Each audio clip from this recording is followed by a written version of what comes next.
ایمان کی حقیقت ہے. لیکن اپنی جگہ پر یہ بہت اہم ہے. وہ شعر جو میں نے بارہا سنایا ہے کوثر نیازی صاحب کا، مجھے پسند ہے. ذرہ فانی مہر درخشاں ذرہ فانی. کائنات کی وسعت کو دیکھو تو یہ سورج بھی ایک ذرے کے مانند ہے. گلیکسیز، اور پھر گلیکسیز کی کتنی کروڑوں گلیکسیز، ارب گلیکسیز. تو یہ بیچارہ سورج کیا رہ گیا؟ ایک ذرہ مسکین. لیکن ایک ذرے کو اگر الیکٹرانک مائکروسکوپ آپ نے ذرے پر جما دیے تو وہاں سورج نظر آئے گا آپ کو. لہو خورشید کا ٹپکے اگر ذرے کا دل چیرے. تو یہ اعتباری باتیں ہیں. ایک اعتبار سے خورشید کا کیا مقام ہے کہ وہ ذرہ ہے، دوسرے اعتبار سے ذرے کا کیا مقام ہے کہ وہ خورشید ہے.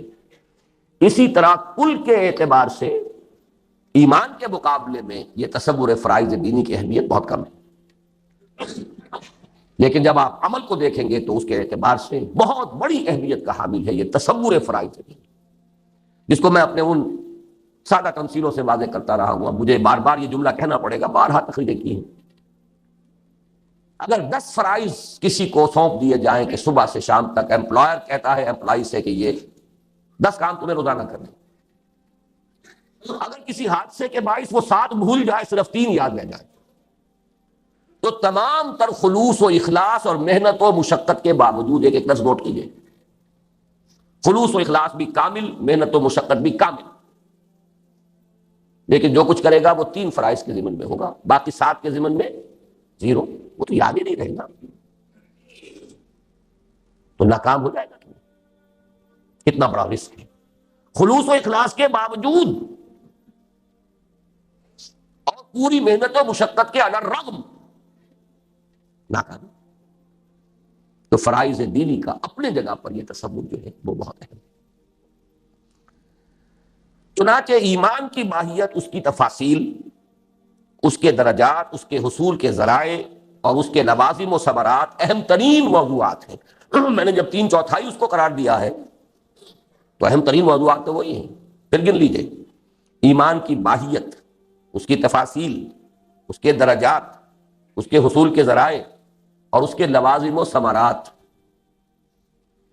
یہی موضوعات ہیں جن پر اس سال کی جو محاضرات قرآنی ہیں ان پر گفتگو ہوگی 5 خطبات میں.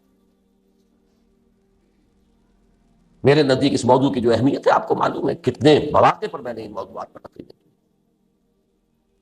لیکن یہاں نوٹ کیجئے، لیکن موجودہ محاضرات میں اصل بحث ان پر نہیں بلکہ تصور فرائض دینی پر ہے.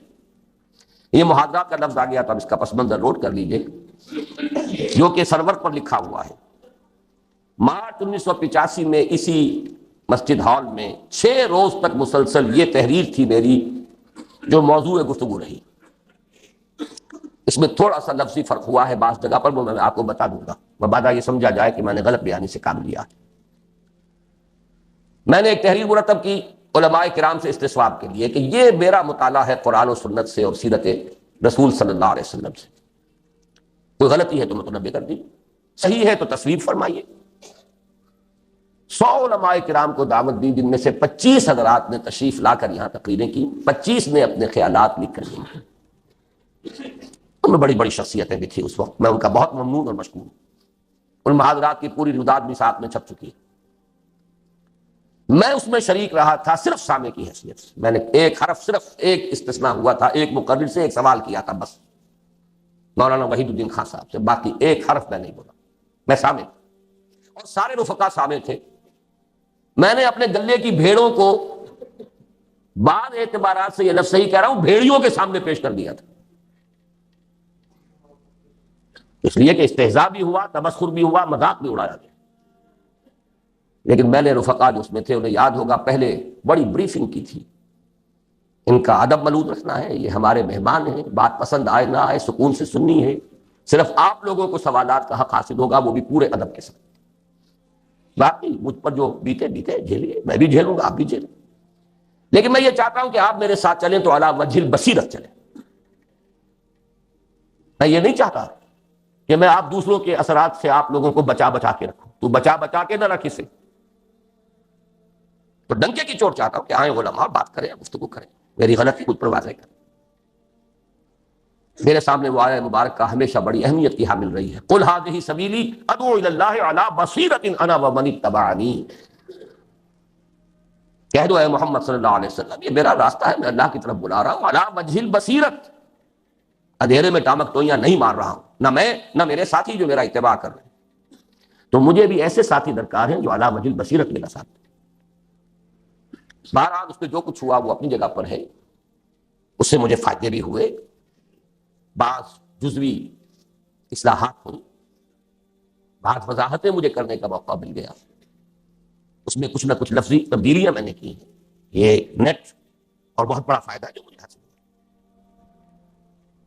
تو اس لیے یہاں ذکر آیا ہے کہ ان موجودہ محاضرات میں اصل بحث ان پر نہیں بلکہ تصور فرائض دین پر. الحمدللہ کہ تقریباً تمام مکاتب فکر کے کبار علماء نے تصویر کی پوری کہ بات صحیح ہے.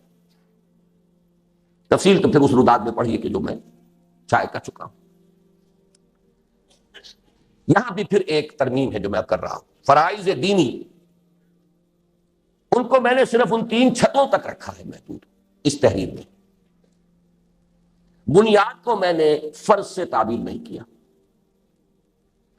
اس کے بعد میں نے اس میں ترمیم کی ہے، اور وہ یہ ہے کہ اولین فرض ہے تحصیل یقین کی جد و جہد. یہ بھی فرض ہے. اس لیے میں نے آج 2 ہی آیتیں پڑھی ہیں شروع میں. سورہ نساء کی آیت یا ایھا الذین آمنوا آمنوا باللہ ورسولہ والکتاب الذی نزل علی رسولہ والکتاب الذی انزل من قبل. اے ایمان والو، ایمان لاؤ اللہ پر اور اس کے رسول پر اور اس کتاب پر جو اس نے اپنے بندے پر نازل فرمائی ہے، اپنے رسول پر صلی اللہ علیہ وسلم، اور اس کتاب پر جو پہلے نازل فرمائی. تو آمنو یہاں فعل امر ہے. باقی یہ کہ سورہ حدید کے میرے درس میں بھی آیت نمبر 7 آمنوا باللہ ورسولہ وانفقوا، میں عرض کرتا رہا ہوں کہ یہاں مخاطب کافر نہیں ہے، مسلمان ہے. اس پوری صورت میں مخاطب کافر ہے ہی نہیں، مسلمان ہے. تو اسے بھی ایک فریضے کی حیثیت سے ذہن میں رکھیے. یہ بھی فرض ہے، اولین فرض یہ ہے. البتہ یہ ہے یوں سمجھیے، اب میں نے اسے تعبیر کیا ہے اندر کی کھدائی. ایمان تو اندر ہے نا. اگر آپ کو یہ 3 منزلہ عمارت بنانی ہے تو نیچے بنیاد بھی تو اتنی ہی گہری لے جانی ہوگی. اور یہ بھی نوٹ کیجئے کہ بعد میں بنیاد گہری نہیں ہو سکتی. آپ نے بنیاد ڈالی 1 منزل کی، بنا دی 3 منزلیں، تو گرے ہی گرے عمارت، دھسے ہی دھسے. اگر 3 منزل کا آپ کا ارادہ ہے تو اتنی ہی گہری آپ کو پہلے بنیاد ڈالنی پڑے گی. تو معلوم یہ ہوا کہ یہ اندر جو کھدائی کرنی ہے ایمان کی گہرائی کے لیے، تو یہ تو سب سے پہلا کام تو یہی ہوگا. تو اسے بھی فرائض کی فہرست میں شامل کیجئے. لیکن یہ کہ یہ جو سپر سٹرکچر ہے زمین کے اوپر، اصل میں اس موضوع اس تحریر میں ان 3 لیولز پر گفتگو ہوئی. اب آئیے 3 اساسی فرائض. اس کو آپ نوٹ کر لیجئے کہ اس کے بعد ہے 3 لوازم. 3 × 3 6. اساسی فرائض اور لوازم میں کیا نسبت ہے؟ اس کی تشبیہ اور تمثیل بہت سادہ. اصل فرض نماز ہے. نماز کے لیے وضو لازم ہے. وضو کے لیے پاک پانی لازم ہے. اگر حالات کچھ ایسے ہیں، مجبوری ہے، تو پاک مٹی سے تیمم لازم ہے. وہ قائم مقام ہو جائے گا وضو کا. اب یہ درجہ بدرجہ فرض کیا، اصل فرض ہے نماز پڑھنا. لیکن پھر یہ کہ وضو بھی تو فرض ہے. پھر وضو میں فرائض ہے. فلاں کام چھوٹ گیا تو وضو ہوئی نہیں. اس اعتبار سے یہ 2 لفظ اب ذہن میں رکھ لیجیے، اساسی فرض اور اس کے لوازم. تو 3 اساسی فرض اور 3 لوازم، یہ میری اس سوچ کا خلاصہ ہے. ایک مسلمان کے اساسی دینی فرائض 3 ہیں. نمبر 1، سادہ ترین الفاظ میں، ابھی اصطلاحات سے بالکل علیحدہ صرف نظر کر لیجئے. ایک یہ کہ خود صحیح معنی میں اللہ کا بندہ بنے. یہ میری سن 51 کی تحریر میں موجود ہے، یہاں آپ دیکھ لیں گے یہ تینوں فرائض کا تصور. پہلا، خود اللہ کے بندے بنو، صحیح معنی. لیکن اس کے لیے اصطلاحات 4 بنیادی. اسلام، اطاعت خدا و رسول صلی اللہ علیہ وسلم، تقوی اور عبادت، ان میں ایک اضافہ آپ یہاں کر لیجئے، ان میں ایک بڑا گہرا معنوی ربط ہے۔ اسلام پہلا قدم ہے، اس کے معنی ہے to give up resistance, to surrender. معلوم ہوا پہلے کشمکش تھی، مقابلہ تھا، جنگ جاری تھی، آپ نے سپر انداختے مگر جنگشت، آپ نے ہتھیار ڈال دیے۔ وہ جنگ کون سی تھی؟ آپ کے نفس کی اور اللہ کی، آپ نے ہتھیار ڈال دیے، سر تسلیم، ختم۔ اچھا یہ مجبوراً بھی ہو سکتا ہے۔ حضور کی حیات طیبہ میں جب انقلاب کی تکمیل ہوئی تو بہت سے لوگوں نے مجبوراً بھی تو سرنڈر کیا تھا، منافقین نے مجبوراً بھی تو سرنڈر کیا تھا، عبداللہ ابن ابی نے مجبوراً سرنڈر کیا تھا۔ لیکن اسلام کے معنی سرنڈر، مسلمان وہ ہو گیا، اب وہ مجبوراً ہے، مرضی سے، یہ علیحدہ بحث ہے، اس سے آپ کی بحث، آپ کو اس سے بحث نہیں کر سکتے۔ وہ اللہ جانتا ہے وہ مجبوراً ہوا ہے، دھوکے کے لیے ہوا ہے، آئندہ جنگ جاری رکھنے کے لیے، مہلت لینے کے لیے ہوا ہے، جو بھی ہو، جاسوس بن کر آیا ہے، جو بھی ہو، اسلام ہو گیا، سرنڈر کر دیا۔ اس سے اگلا لفظ ہے اطاعت۔ اطاعت کا مادہ ہے طوع۔ طوع کے معنی ہے آمادگی، خود آمادگی، طوعن و کرہن، یہ لفظ دو جو آتے ہیں، ایک آمادگی کے ساتھ کام کرنا، ایک مجبوری سے کرنا۔ اب اسلام میں سے مجبوری والے حصے کو نکال دیجئے، تب اطاعت ہو، اور اطاعت اللہ کے ساتھ رسول کی، یہاں بریکٹڈ ہے۔ یہ مضمون بہت طویل ہے لیکن بہت محکم ہے۔ اللہ کی اطاعت رسول ہی کے اطاعت کے ذریعے ممکن ہے، کوئی اور راستہ ہے ہی نہیں۔ وَمَن يُطِعِ الرَّسُولَ فَقَدْ أَطَاعَ اللَّهَ، یہ اس طرح دو ادھر سے لے ادھر سے لے لے، یہ اب طوع کی طرف میں توجہ دلا رہا تھا۔ اسلام سرنڈر، مجبوراً یا آمادگی سے، اس سے کوئی بحث نہیں۔ اطاعت اب دلی آمادگی سے حکم ماننا ہے اللہ کا، اس کے رسول کا۔ اسی کا ایک منفی رخ ہے تقوی۔ تقوی کیا ہے؟ بچنا، نافرمانی سے بچنا، گناہ سے بچنا، اللہ کے حکم کو توڑنے سے بچنا۔ گویا کہ اطاعت اور تقوی یہ دونوں، یہ مثبت اور منفی رخ ہے۔ اس میں ایک اضافہ بات کروں گا میں، یہاں 4 اصطلاحات کے حوالے سے ابھی تقوی کو اسی درجے ذیل میں رکھیے، لیکن جامع ترین اصطلاح ہے عبادت۔ یا ایھا الناس اعبدوا ربکم وما خلقت الجن والانس الا لیعبدون۔ اور عبادت میں صرف آمادگی نہیں، گہری اور شدید محبت کے جذبے کے تحت اللہ کی بندگی۔ العبادت تجمع اصلین، غایت الحب مع غایت الذل، مع غایت الذل والخضوع۔ دو چیزوں، دو بنیادوں کے جمع ہونے سے عبادت وجود میں آتی ہے، حد درجے کی محبت اور حد درجے میں اپنے آپ کو بچھا دینا، زمین انقیاد، تسلیم کا آخری درجہ۔ میری کوئی مرضی نہیں، جو تیری مرضی ہے وہ میری مرضی، اور محبت۔ دیکھا آپ نے ان 4 الفاظ میں ایک تدریجی ارتقاء ہے۔ البتہ اس میں جو میں تقویٰ کے بارے میں ایک بات عرض کرنا چاہتا ہوں، قرآن مجید کے بعض مقامات سے یہ معلوم ہوتا ہے کہ تقویٰ اصل میں اس ڈرائیونگ فورس کا نام ہے جو آدمی کو آگے سے آگے بڑھاتی ہے، اطاعت میں اور گہرا ہونا، اللہ کی بندگی میں اور پختہ ہونا، یہاں تک کہ درجہ احسان تک پہنچ جانا۔ اخبرنی عن الاحسان، مجھے بتائیے احسان کیا ہے؟ ان تعبد اللہ کانک تراہ فإن لم تکن تراہ فإنہ یراک، ان تعمل اللہ کانک تراہ فإن لم تکن تراہ فإنہ یراک، ان تخشى اللہ کانک تراہ فإن لم تکن تراہ فإنہ یراک۔ اس کے لیے سورہ مائدہ کی اس آیت کو ذہن میں رکھیے، لیس علی الذین آمنوا وعملوا الصالحات جناح فیما طعموا، وہ لوگ جو ایمان لائے، جنہوں نے نیک عمل کیے، ان پر کوئی بوجھ نہیں ہے، کوئی الزام نہیں ہے ان چیزوں کے بارے میں جو پہلے کھا پی چکے، جب تک شراب حرام نہیں ہوئی تھی، چاہے آپ نے گیلن کے گیلن پیے ہوں، کوئی حد نہیں، آپ کو تشویش اپنے آس پاس نہ آنے دو۔ یہاں سے اذا اتقوا وآمنوا وعملوا الصالحات ثم اتقوا وآمنوا ثم اتقوا واحسنوا واللہ یحب المحسنین. یہاں آپ نے تقوی کی تکرار دیکھیے، یہ تقوی ڈرائیونگ فورس ہے. ثم اتقوا، اور پہلا ایمان وہ ہے جس کے ساتھ عمل کو علیحدہ ذکر کیا ہے. ثم اتقوا اذا اتقوا وآمنوا وعملوا الصالحات ثم اتقوا وآمنوا. اب اگلا ایمان کا مرحلہ وہ ہے جہاں عمل خود بخود اس کے اندر شامل ہے، علیحدہ کیٹیگری رہی نہیں. ثم اتقوا واحسنوا، پھر اور تقوی اور احسان. اس کے حوالے سے میں عرض کر دوں، مولانا مودودی کی ایک بڑی قیمتی تحریر ہے، تحریک اسلامی کی اخلاقی بنیادیں. ان میں انہوں نے اسلام، ایمان، تقوی اور احسان 4 چیزیں بیان کی. میں یہ چاہتا ہوں کہ اس کی بھی تصحیح ہو جائے. حدیث جبرائیل میں 3 ہی آئی ہیں، اسلام، ایمان، احسان. تقوی در حقیقت کوئی علیحدہ مقام نہیں ہے.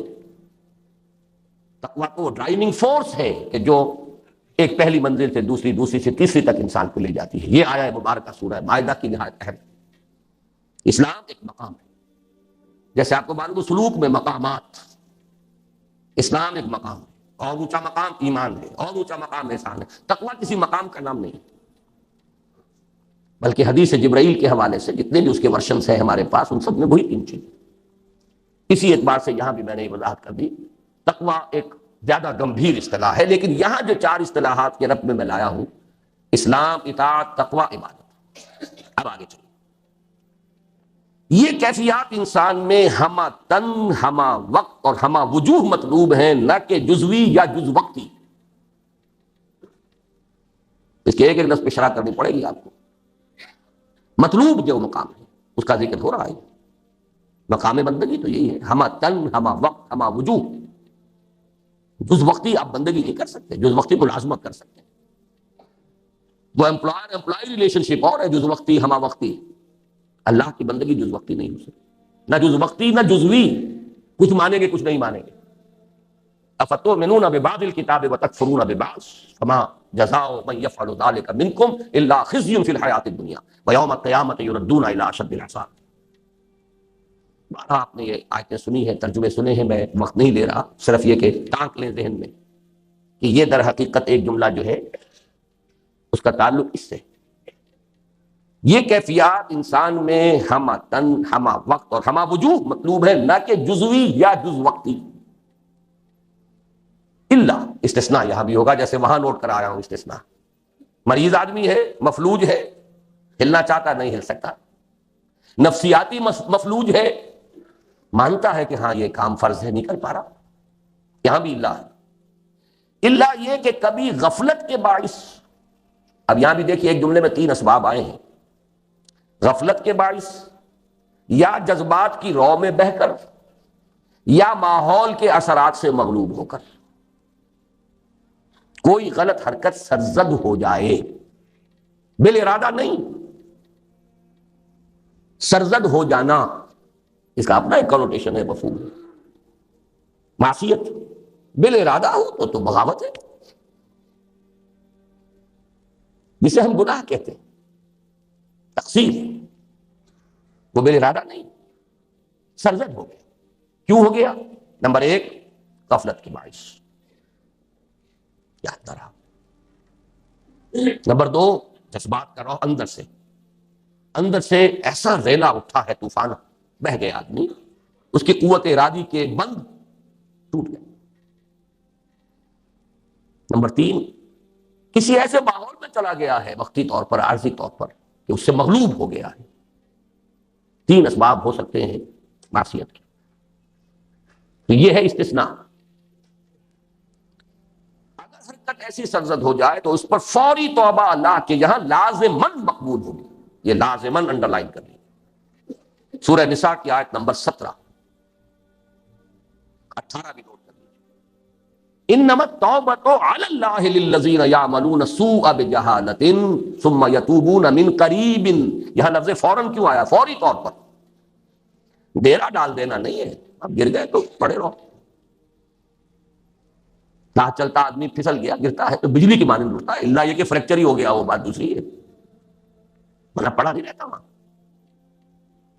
فوری توبہ ہو، جیسے ہی ریلا گزر گیا جذبات کا، جیسے ہی ماحول کا وہ جو غلبہ تھا وہ رفع ہوا، جیسے ہی غفلت کا پردہ چاک ہوا، ثم یتوبون من قریب، جو لوگ فوری توبہ کر لیں گے، انما التوبۃ علی اللہ، ان کا حق ہے کہ اللہ ان کی توبہ قبول کرے، اللہ نے اپنے اوپر لازم کر دیا ہے توبہ قبول کرنا۔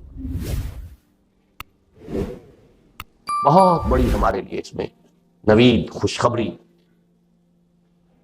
یہ اپنی جگہ پر ایک بہت مکمل فلسفہ ہے توبہ کا، لیکن یہاں صرف ان الفاظ کی حد تک صرف رکھی ہے۔ اس کے برعکس اگر جان بوجھ کر کوئی ایک معصیت بھی مستقل طور پر اختیار کی گئی،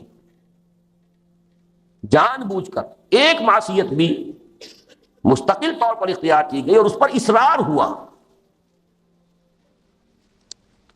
تو اس سے نہ صرف یہ اصرار سین والا نہیں ہے، میرے والا نہیں ہے، یہ سواد والا ہے یہ، تو اس سے نہ صرف تمام نیکیوں کے ضائع چلے جانے یعنی حبط اعمال کا اندیشہ ہے، بلکہ اس کا خطرہ ہے کہ المعاصی برید الکفر کے مطابق ایمان بالکل زائل ہو جائے اور انسان خلود فی النار کا مستحق ہو جائے۔ یہاں بھی ایک اللہ ہے، اللہ یہ کہ حقیقی اور واقعی اضطرار موجود ہے۔ اضطرار ہے، بھوکا مر رہا ہے سور کھا سکتا ہے، اضطرار اس کو مردار کھا سکتا ہے۔ لیکن اگر یہ نہیں ہے، اضطرار نہیں ہے، جان بوجھ کر عیش کے لیے، تللوں کے لیے حرام کاروبار، سودی کاروبار، یہ پھر بالکل دوسری شے ہے۔ یہاں وہ آیت نوٹ کیجئے، بلا من کسب سیئۃ واحاطت بہ خطیئتہ فاولئک اصحاب النار ھم فیہا خالدون۔ جس نے جان بوجھ کر، کسب کا لفظ ہے یہاں پر، دیکھیے وہ ہے سرزد ہو جانا، یہاں ہے جان بوجھ کر کرنا۔ سیئۃ میں یہاں تنکیر ہے تفخیم کے لیے، چھوٹا گناہ نہیں، بڑا، پھر اس پر اصرار ہے، احاطہ کر دیا، احاطت بہ خطیئتہ۔ اس پر اعتراض تھا بعض علماء کو کہ اس میں کچھ خارجیت یا معتزلیت کی بو آتی ہے۔ ہمارے علماء کرام کو بڑی چنتا اور تشویش ہوتی ہے کہ لوگوں کو کہیں کوئی بے چینی لاحق نہ ہو جائے۔ مست رکھو ذکر و فکر صبح گاہی میں اسے۔ یہ ایک عجیب موضوع ہے جس پر ہمارے ایک نوجوان عالم ساتھی اس وقت شاید ہمارا ساتھ چھوڑ بھی رہے ہیں اس ایشو پر، مولانا فیض الرحمان صاحب۔ میں یہاں واضح کر دینا چاہتا ہوں کہ یہاں ایک لفظی اصلاح میں نے، ان کے جاننے والے ہیں، میرے بھی کرم فرما ہے، مفتی نظام الدین صاحب کی ایک اصلاح یہاں قبول کی ہے پچھلے سالانہ اجتماع میں، اور ان کے اپنے ہاتھ کی تحریر میرے پاس بطور سند موجود ہے تاکہ سند رہے اور بوقت ضرورت کام آئے۔ یہ الفاظ ان کے، المعاصی برید الکفر، یہ اصول ہے علماء کے ہاں۔ معصیت ڈاٹ ہے کفر کی، گناہ کفر کو لاتا ہے، جیسے ڈاکیا آ کے ڈاک دیتا ہے۔ اس کا یہ مطلب نہیں کہ ایک گناہ کیا تو کفر ہو گیا، نہیں، گناہ کبیرہ کا مرتکب بھی کافر نہیں ہے۔ میں اعلان برات کرتا ہوں اس خارجیت سے۔ پھر یہ بھی کہ وہ اسلام سے نکل گیا، کفر میں داخل نہیں ہوا، یہ معتزلہ کا موقف ہے، اس سے بھی اعلان برات کرتا ہوں۔ مسلمان رہتا ہے، البتہ اس کے اندر کا ایمان جو ہے وہ یقین قلبی والا ایمان، وہ شاید دیگر ہے، اسلام شاید دیگر ہے۔ ان دونوں میں جو گڑبڑ کرتے ہیں، انہوں نے مسلمانوں کو ان کی بے عملی اور حرام خوریوں کے اوپر مطمئن کیا۔ یہ ساری جو ہے ہماری بے عملی ہوئی نہیں، ان احادیث کا ترجمہ کرنے کو تیار نہیں، یہ ترجمہ نہ کر دینا، واللہ لا یؤمنو واللہ لا یؤمنو واللہ لا یؤمنو، خدا کی قسم وہ شخص مومن نہیں، خدا کی قسم وہ شخص مومن نہیں، خدا کی قسم وہ شخص مومن نہیں۔ نہیں، یہ نہ کرنا، کہنا خدا کی قسم اس کا ایمان کامل نہیں، خدا کی قسم اس کا ایمان کامل نہیں، خدا کی قسم اس کا ایمان کامل، گویا کہ حضور کو تو عربی زبان آتی نہیں تھی، جو مدعی ہے کہ انا افصح العرب۔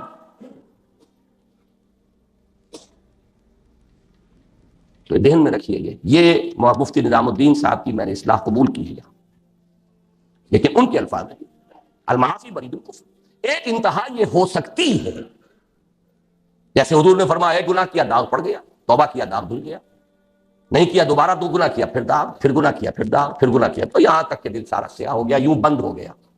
حضور نے مٹھی بند کی، اس طرح دل بند ہو جاتا ہے، اور بند کے اوپر تو پھر مہر لگتی ہے، ختم اللہ علی قلوبہم وعلی سمعہم وعلی ابصارہم غشاوۃ۔ لیکن اس کا فیصلہ ہم اس دنیا میں نہیں کر سکتے، یہ فرق ہے. اس پر فتویٰ نہیں دیا جائے گا، فتویٰ وہی ہوگا. یہ گناہ کبیرہ کا مرتکب بھی کافر نہیں ہے، مسلمان ہے. اس دنیا میں ہماری بحث صرف اس حد تک رہے گی کہ کوئی مسلمان ہے یا نہیں ہے، مومن ہے یا نہیں ہے، یہ اللہ میاں کے ہاں جا کر پتا چلے گا. کیا پتا کس کس کا پردہ چاک ہو جائے، کون کون سے یہاں جو اتقیاء اور زہاد مشہور ہیں وہاں معلوم ریاکار تھے بدترین. جب حدیث موجود ہے، جو شہید سمجھا گیا تھا، جو بہت بڑا عالم سمجھا گیا تھا، جو بہت مخیر سمجھا گیا تھا، تینوں کو کہا گیا تھا جہنم. انک قاتلت لان یقال جریء، تم چاہتے تھے، تم نے جنگ کیا تھا اپنی جرأت کی شہرت حاصل کرنے کے لیے. تم نے علم سیکھا اور سکھایا لوگوں پر روب گانٹنے کے لیے. تم نے دولت خرچ کی تاکہ کہا جائے سخیون، فقد قیل، کہا جا چکا تمہارا مطلوب مل چکا، جہاں کچھ نہیں ہے اوندے منہ گھسیٹ کر، اوندے منہ گھسیٹ کر جہنم میں جھونک دیے جائے. کیا پتا کس کس کے پردے چاک ہوں، اللہ بچائے. لیکن یہ کہ خدا کے لیے تشویش پیدا ہونے دیجیے لوگوں. تیرے دریا میں طوفان کیوں نہیں، خودی تیری مسلمان کیوں نہیں، کہ تیرے بحر کی موجوں میں اضطراب ہے.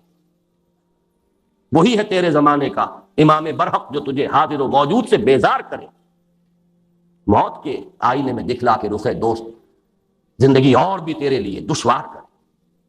تھپکیاں مت دو، سلاؤ نہیں. یہ نہیں کہ فتویٰ لگا دو کہ وہ کافر ہو گیا، یہ منافق ہو گیا، معاذ اللہ، یہ کسی کا مقام نہیں. بہرحال اس کو سمجھ لیجئے، یہ ہے عبادت، اسلام، اطاعت، تقویٰ. اس کے ضمن میں ایک پیراگراف میں جو کچھ ہے، اب اس میں جو جو موضوعات آ گئے ہیں وہ تو آپ اندازہ کیجیے. اب دوسرا فرض، سادہ الفاظ میں دوسرے یہ کہ دوسروں کو حتی المقدور اسلام کی تبلیغ کرے اور دین کی دعوت دے. اس کے لیے اصطلاحات کیا ہیں؟ ہے کہ اس کے لیے یوں تو بے شمار اصطلاحات ہیں، جیسے انذار، خبردار کرنا، قم فانذر، یہ بھی دعوت و تبلیغ ہی ہے نا. تبشیر، بشر المومنین، یہ بھی دعوت و تبلیغ ہے. تذکیر، فذکر بالقرآن من یخاف وعید، وعظ، وہو یعظہ یا بنی لا تشرک باللہ، نصیحت، لا تحبون الناس، ہی سب قرآن مجید کی اصطلاحات ہیں. وصیت، ووصی بہا ابراہیم وبنیہ ویعقوب، تعلیم، یعلمہم الکتاب والحکمہ، تبیین، لتبین للناس ما انزل الیہم، تلقین، یہ مختلف ہیں وغیرہ، بے شمار الفاظ ہوں گے. لیکن اہم تر اصطلاحات چار ہی. نمبر 1 تبلیغ، نمبر 2 دعوت، نمبر 3 امر بالمعروف و نہی عن المنکر، نمبر 4 شہادت علی الناس. ان میں بھی ایک بڑا عجیب معنوی ربط ہے. تبلیغ پہنچانا، انگریزی میں بہترین تعبیر ہوگی to reach out to others. آپ کو چل کے جانا پڑے گا، آپ کو بات پہنچانی ہوگی، ذرائع ابلاغ کا استعمال کرنا ہوگا. You have to reach out. دعوت، بلانا، تبلیغ کا نتیجہ ہے بلا لینا، آؤ اللہ کے راستے کی طرف. ادع الی سبیل ربک ومن احسن قولا ممن دعا الی اللہ، دعوت الی اللہ، دعوت الی الحق، دعوت الی سبیل اللہ. پہنچانا، بلانا. تیسری اصطلاح امر بالمعروف نہی عن المنکر. یہ ایک اصطلاح ہے، یہ دو ہیں اپنی جگہ پر لیکن لازم و ملزوم جڑے ہوئے. نیکی کا حکم، بدی سے روکنا. اس میں انداز تحکمانہ بھی ہے، اس میں طاقت کے استعمال کی بھی، جیسے کہ احادیث میں ہے بالید، باللسان، بالقلب. اور بالقلب جو ہے وہ ادنیٰ درجہ ہے. ذالک اضعف الایمان، لیس وراء ذالک من الایمان حبۃ خردل، پھر تو رائی کے دانے کے برابر بھی ایمان نہیں. مطلوب ہے بالید، طاقت کے ساتھ. امر بالمعروف نہی عن المنکر، اس میں اہم تر ہے نہی عن المنکر. ہمارے ہاں ایک بہت بڑی تحریک نے اس کو بالکل ہی نظر انداز کر دیا، اصل حصہ اس کا نکال دیا. اہم تر ہے، اور علماء اور صلحاء کے کرنے کا تو اصل کام وہ ہے. الحمدللہ اس پر کتاب آ چکی ہے، امت مسلمہ کے لیے صحیح نکاح کی لایا عمل، اور علماء اور اتقیاء اور صلحاء کے کرنے کا اصل کام۔ شہادت علی الناس یہ فلسفیانہ اصطلاح ہے، یہ مقصود ہے لوگوں پر حجت قائم کر دینا کہ وہ اللہ کے ہاں یہ نہ کہہ سکیں کہ پروردگار ہم تک تو تیری بات پہنچی ہی نہیں،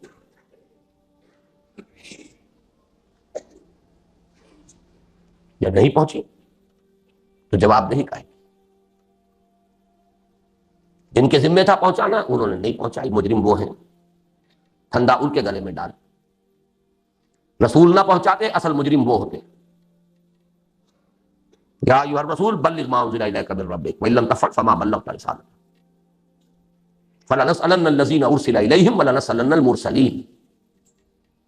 اب رسول کے بعد امت ہے، اسی لیے میں نے کس قدر وضاحت سے کہا ہے آج اصل مجرم امت مسلمہ ہے، امت کافرہ نہیں۔ انہیں تو پہنچانا ہمارے ذمہ تھا، اور ہم خود ان کے در کے بھکاری، پیسے ہی پیسے کے نہیں، ہتھیار کے ہی نہیں، نظریات کے، افکار کے، تہذیب کے، تمدن کے، ثقافت کے، ہر شے انہیں سے بھیک مانگ کر لے رہے ہیں۔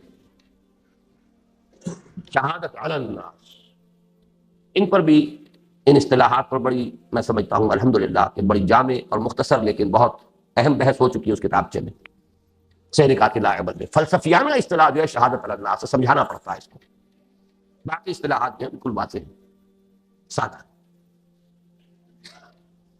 اب اس میں جو اگلا جملہ ہے یہ خود انسان کی اپنی شرافت اور مروت کا تقاضا بھی ہے۔ ایک شریف انسان کو کوئی خیر ملے تو ایک تو بخیل ہوگا، اور ایک وہ ہوگا اسے تقسیم کرے گا، دوسروں کو کے ساتھ شیئر کرے گا۔ شریف انسان تو وہی ہوگا۔ بڑے پیارے الفاظ سورہ معارج کے، اذا مسہ الشر جزوعا واذا مسہ الخیر منوعا، خیر مل گیا ہے سمیٹ سمیٹ کے اپنے پاس ہی رکھو، کسی اور کو اس کا کوئی حصہ نہ پہنچ جائے گا۔ تو یہ خیر آپ کو ملا، دین ملا، ایمان ملا، اسلام ملا، کتاب اللہ ملی، اس کو شیئر کرو بھائی، شرافت کا تقاضا ہے، مروت کا تقاضا ہے۔ ابناء نو کی ہمدردی اور خیر خواہی کا تقاضا بھی ہے۔ لا یؤمن احدکم حتی یحب لاخیہ ما یحب لنفسہ، تم میں سے کوئی شخص مومن نہیں ہو سکتا جب تک کہ وہ اپنے بھائی کے لیے وہی شے پسند نہ کرے جو اپنے لیے پسند کرتا ہے۔ اور بھائی آپ کے سگے بھائی بھی ہیں، آپ کے چچا داد بھائی بھی ہیں، آپ کے کنبے کے لوگ بھی ہیں، آپ کا قبیلہ بھی ہے، آپ کی قوم بھی ہے، پوری نوع انسانی بھائی ہے آپ کی۔ آدم اور حوا پر جا کر تو وہ آپ کے سگے بھائی بنتے ہیں۔ لا یؤمن احدکم حتی اکون احب الیہ حتی یحب لنفسہ ما یحب حتی یحب لاخیہ ما یحب لنفسہ۔ تو دو تقاضے ہوئے، ایک تقاضا ہے شرافت اور مروت کا، ایک تقاضا ہے انسانی ہمدردی اور خیر خواہی کا۔ لیکن سب سے بڑھ کر یہ سید المرسلین محمد الرسول اللہ صلی اللہ علیہ وسلم پر ختم نبوت کا منطقی نتیجہ ہے کہ اب تا قیام قیامت تمام انسانوں پر اللہ اور اس کے رسول کی جانب سے اتمام حجت یعنی شہادت علی الناس کی ذمہ داری بحیثیت مجموعی امت محمد علی صاحب الصلاۃ والسلام کے کندھے پر ہے۔ یہاں وہ آیتیں لے آئیے، وَكَذَلِكَ جَعَلْنَاكُمْ أُمَّةً وَسَطًا لِتَكُونُوا شُهَدَاءَ عَلَى النَّاسِ وَيَكُونَ الرَّسُولُ عَلَيْكُمْ شَهِيدًا كُنتُمْ خَيْرَ أُمَّةٍ أُخْرِجَتْ لِلنَّاسِ تَأْمُرُونَ بِالْمَعْرُوفِ وَتَنْهَوْنَ عَنِ الْمُنكَرِ وَتُؤْمِنُونَ بِاللَّهِ۔ یہ ہے دوسرا فرض۔ اب آئیے تیسرا فرض۔ تیسرے یہ کہ وہ اللہ کے کلمے کی سربلندی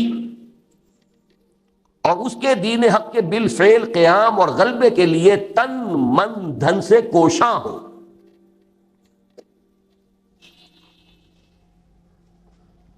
تن من دھن سے کوشاں، جد و جہد، محنت، تن بھی لگے۔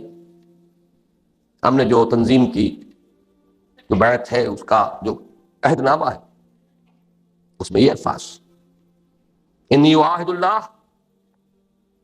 ان اہجر کل ما یکرہہ واجاہد فی سبیلہ جہد استطاعتی وانفق مالی وابذل نفسی لاقامت دینہ واعلاء کلمتہ، اس کے دین کو قائم کرنے کے لیے، اس کے کلمے کی سربلندی کے لیے مال کھپانا، جان کھپانا۔ اس کے لیے قرآن حکیم کی 5 اساسی اصطلاحات ہیں. یہاں 4 سے ایک عدد بڑھ گیا. تکبیر رب، وَرَبَّكَ فَكَبِّرْ، یہ ذرا اس کے آخری صفحے پر یہ آیات کا حوالہ موجود ہے. وَرَبَّكَ فَكَبِّرْ وَكَبِّرْهُ تَكْبِيرًا. اقامت دین، ان اقیموا الدین ولا تتفرقوا فیہ. اظہار دین الحق علی الدین کلہ، اظہار دین الحق علی الدین کلہ، یعنی غلبہ دین لیظہرہ علی الدین کلہ، لیکون الدین کلہ للہ، دین کل کا کل اللہ ہی کے لیے ہو جائے. اور 5ویں اور جامع ترین اصطلاح، لیقوم الناس بالقسط، لوگ عدل اور انصاف پر قائم. اور قائما بالقسط صرف اللہ ہے، کوئی انسان دعویٰ نہیں کر سکتا. Absolute impartiality is impossible, absolute objectivity is impossible. آپ کہنا بالکل امپارشل ناممکن ہے. مرد ہے تو وہ مرد کی حیثیت سے سوچے گا، اپنی مصلحتوں کو سامنے رکھے گا. عورت ہے عورت کی حیثیت سے سوچے گی، اپنی مصلحتوں کو مقدم رکھے گی. یہی معاملہ مزدور آجر اور مستاجر کا ہے، یہی معاملہ عامل اور مامور کا ہے. کوئی نہ کوئی ایک حیثیت ہے انسان کی، صرف ایک ہستی اللہ کی. قل هو اللہ احد اللہ الصمد لم یلد ولم یولد ولم یکن له کفوا احد. تو قائما بالقسط وہی ہے. شہد اللہ انہ لا الہ الا هو والملائکۃ واولو العلم قائما بالقسط. اس کے نظام کو قائم کرنا. 5 اصطلاحات ہیں، لیکن جو نقشہ بنا ہے اس کو نوٹ کیجیے آخری صفحے پر.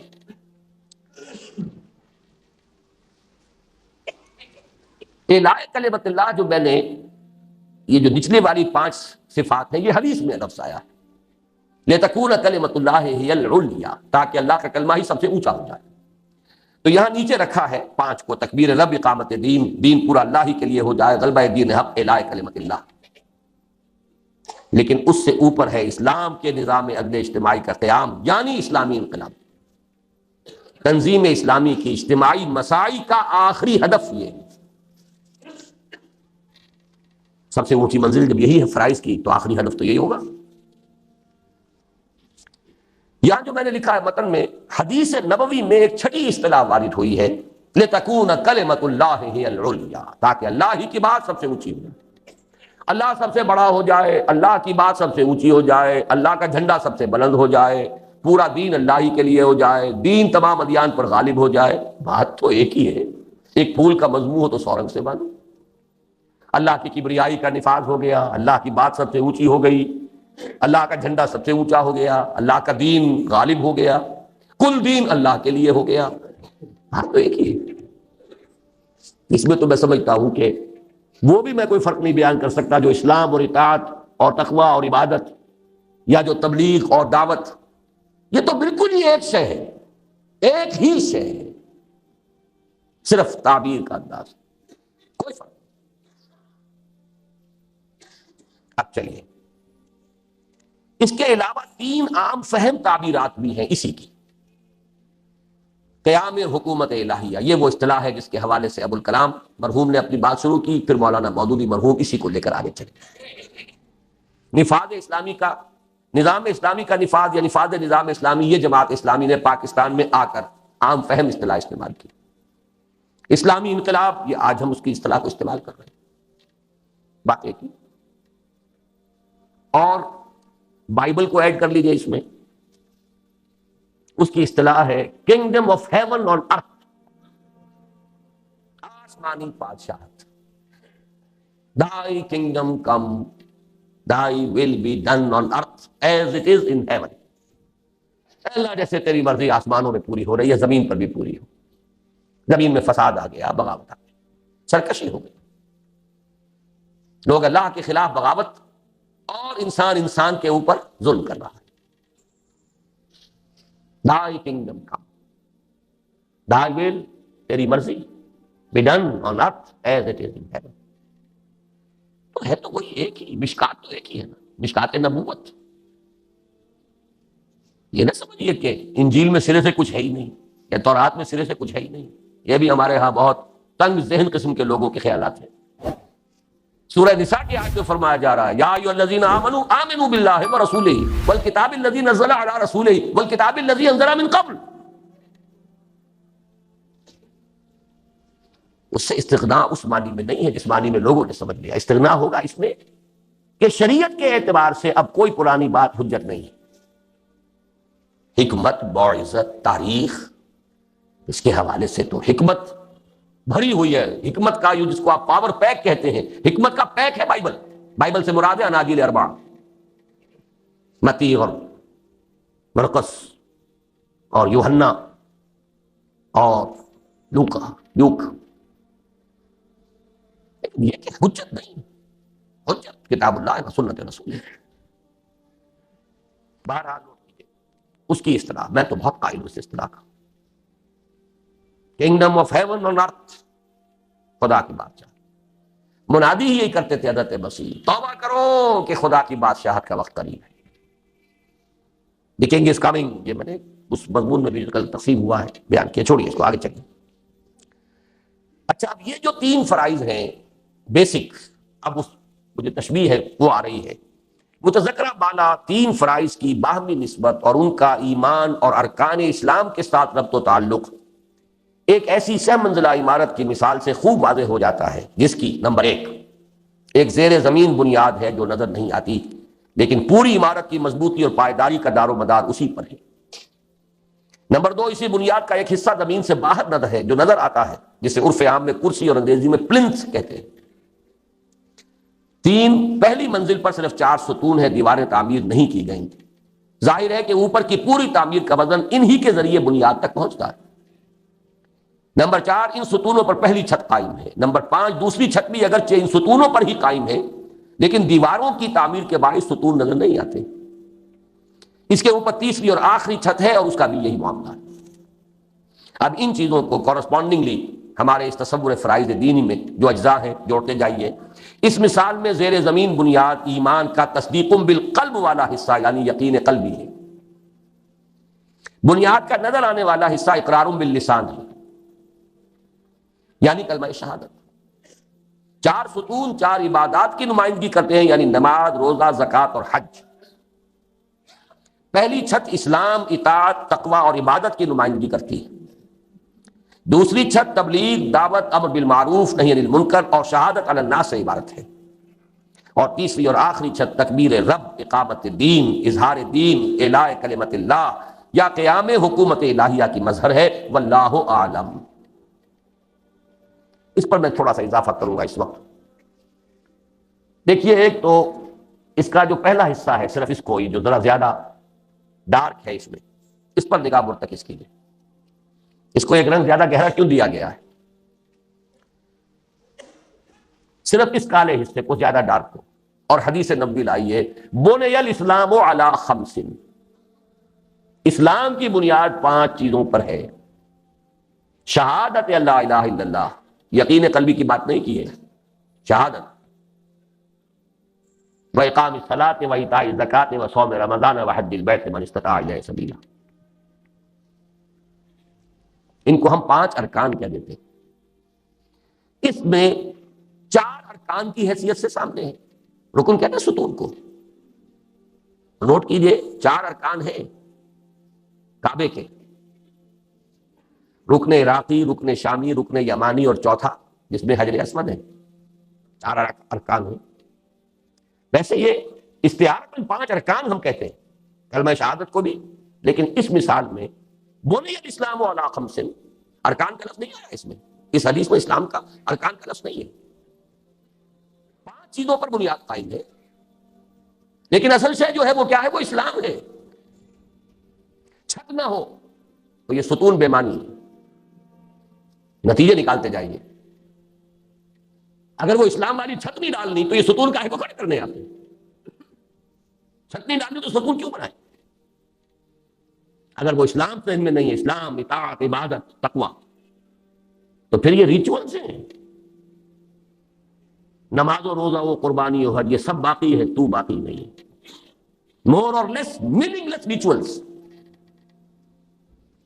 بے معنی رسومات بن کر رہ گئی رسم ادا روح بلالی نہ رہی، فلسفہ رہ گیا تلقین غزالی نہ رہی۔ کم سے کم اس پوری چھت کو تو ذہن میں رکھو خدا کے بندو، وہ اوپر کی 2 منزلوں تو بعد میں آئیں گی، لیکن بنی الاسلام علی خمس کا بھی تو ایک تقاضا ہے۔ بنیا فعل مجہول ہے، اسلام ہے اصل میں نائب فاعل۔ اسلام کی بنیاد 5 چیزوں پر رکھی گئی، تعمیر کیا گیا اسلام کو 5 چیزوں پر، کلمہ شہادت، نماز، روزہ، حج، زکات۔ اسلام ان چیزوں کے مترادف نہیں ہے۔